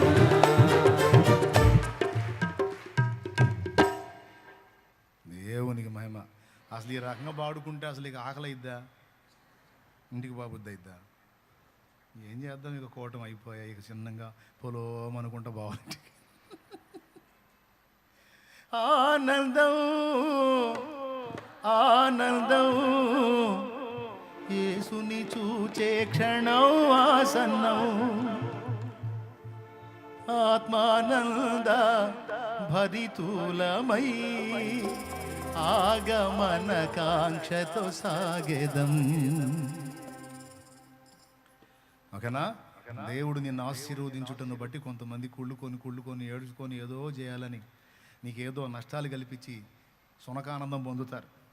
నిన్నేదో నలుగురిలో ఆరడిపరచాలని ఆనందం పొందుతారు. అవి ఏం పట్టించుకోవద్దు. నీకు నష్టం కలిగించినా, నీకేమైనా ఇబ్బంది కలిగించినా, వాళ్ళకి నీ మీద చెప్పి నువ్వు పనిచేసే దగ్గర, నీ ఉద్యోగం దగ్గర, నీ ఇంటి దగ్గర నిన్ను ఇబ్బంది పెట్టినా అవన్నీ నీకు ప్లస్గా మారుతాయి. అవన్నీ నీకే ఫేవర్గా మారుతాయి. ఖచ్చితంగా నా దేవుడు మారుస్తాడు. ఎందుకంటే ఆయన నీకు తోడై ఉన్నాడు. నువ్వు ఒక్కడే చూసుకోవాలి. ఆయన రెక్కల కింద ఉన్నావాలే చూసుకో, అంతే. 2, వానొస్తుంది. 3, ఇప్పుడు మీరు పోవాలన్నా పోలేరు, వానొస్తుంది.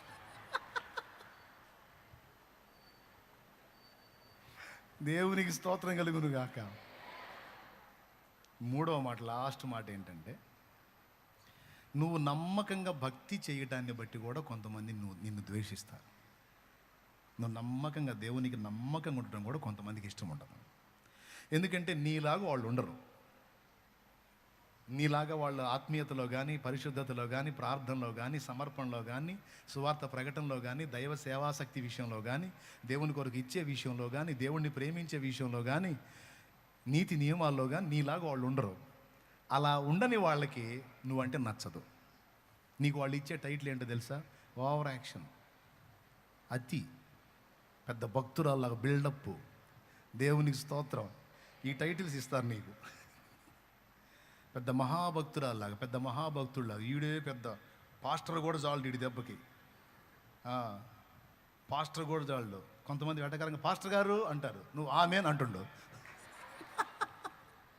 నువ్వు ఆమెన్ అనుకో, అంతే, నువ్వు నిజంగానే అయిపోతావు, దేవుడు చేస్తాడు. నువ్వు అధిక నీతి కలిగి ఉన్నందున, వారికంటే నీ నీతి ఎక్కువగా వారికి కనబడినందున వారు నిన్ను ద్వేషిస్తారు, నీ భక్తిని ద్వేషిస్తారు. అతి చేస్తున్నావు అంటారు, ఓవర్ యాక్షన్ అంటారు, అబ్బో అంటారు, ఏంటి అంటారు. పట్టించుకోవాకు. ఇతరులు నీ భక్తిని విమర్శిస్తున్నారంటే లైన్లో ఉన్నావని అర్థం. అర్థమైందా? ఎన్ని నిందించినా లక్ష్య పెట్టద్దు, నువ్వు జాగ్రత్తగా ఉండు. దావీదు సుబుద్ధి కలిగి నడుచుకునేందున యెహోవా అతనికి తోడై ఉండిను, సౌలు మరి ఎక్కువగా భయపడాను. ఎందుకు సౌలుకు దడొచ్చిందో తెలుసా? దావీదు కూడా నాలాంటి పనికిమాలిన బుద్ధి గల్లోడైతే బాగుండు, కానీ దావీదు నాకంటే నీతిగా ఉంటున్నాడు. ఎవరు నీతిగా ఉంటారు, ఎవరు పవిత్రంగా ఉంటారు, ఎవరు పద్ధతిగా ఉంటారు, ఎవరు వినయంగా ఉంటారో, దీనంగా ఉంటారో, ఎవరు తగ్గించుకుని ఉంటారో, దేవుడు వాళ్ళకు తోడై ఉంటాడు. నాలాంటి దరిద్రులకు తోడై ఉండడు, దావీదు ఖచ్చితంగా తోడై ఉంటాడు అని మరి ఎక్కువగా ద్వేషించాడట. భయపడ్డాడు, ద్వేషించాడు. ఎందుకు? దావీదు నీతి, దావీదు భక్తి, దావీదు వినయం, దావీదు తగ్గింపు మైండ్ పోతుంది సౌలుకి. మనలో ఆ క్వాలిటీ కనపడ్డప్పుడు కొంతమందికి నచ్చదు. మనలో ఉన్న భక్తి తీవ్రతను బట్టి, దేవుణ్ణి మనం ప్రేమించే ఆ తీరు కొంతమందికి జీర్ణం కాక వాళ్ళని ద్వేషిస్తారు. అట్లా కూడా శత్రువులు అవుతారు.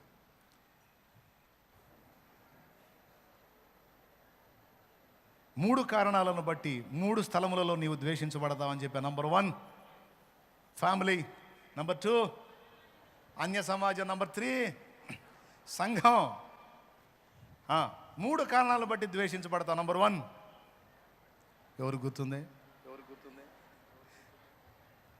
సత్యమును బట్టి నువ్వు ద్వేషించబడతావు. సత్యములో నువ్వు నిలిచినందుకు ద్వేషించబడతావు. అసత్యాన్ని ప్రేమించే వాళ్ళు నిన్ను ద్వేషిస్తారు. రెండవది, దేవుడు నీకు తోడై ఉండి నిన్ను ఆశీర్వదించుటను బట్టి నువ్వు ద్వేషించబడతావు. మూడవది, నీవు దేవుని ఎదుట సుబుద్ధి కలిగి మంచి భక్తిని, దేవుని ఎడల ప్రేమని, ఆసక్తిని కలిగి ఉన్నందున కొంతమందికి నచ్చదు, అందుకు నిన్ను ద్వేషిస్తారు. ఈ 3 కారణాలను బట్టి నిన్ను ద్వేషించే వాళ్ళు ఉంటారు. వారి ద్వేషాలను లక్ష్య పెట్టొద్దు, ద్వేషపు మాటల్ని లక్ష్య పెట్టొద్దు. ఒకవేళ నా మీద ఎవరైనా నెగిటివ్గా, ద్వేషంగా వీడియోలు పెట్టినా, కామెంట్లు చేసినా, దూషించినా, డైరెక్ట్గా మీ ముందే అన్నా, మీరు లక్ష్య పెట్టొద్దు. కారణం, సత్యం నేను చేత పట్టుకొని ఉన్నాను. అబద్ధాన్ని పట్టుకున్న వాళ్ళందరికీ మంట పుట్టేది ఖాయం. అర్థమైందా? తేజ మిరగాయలు ఉంటాయి, తేజ మిరగాయల కారం ఎప్పుడైనా తిన్నారా? ఎట్లుంటుంది? నా క్షణానికి అంటిది కదా, అట్లా ఉంటుంది కొంతమందికి నేనంటే. తేజ మిరగాయల మంట అన్నమాట. కాబట్టి మీకైనా నాకైనా సత్యం విషయంలో, ప్రభు మనకు తోడై ఉన్న దాని విషయంలో, క్రమమైన భక్తి మనం చేసే విషయంలో మనం కొందరి చేత తృణీకరించబడతాం, ద్వేషించబడతాం. లక్ష్య పెట్టద్దు, దేవుడు మనకు తోడై ఉన్నాడు. ఎవరు తోడై ఉన్నారు? మనం జాగ్రత్తగా చూసుకోవాలని ఒక్కటే, ఆయన రెక్కల కింద నుంచి పక్కకు పోకూడదు. అర్థమైందా? ఆయన రెక్కల కింద ఉన్నంత వరకు సురక్షితంగా ఉంటాం. Amen, amen. రైట్.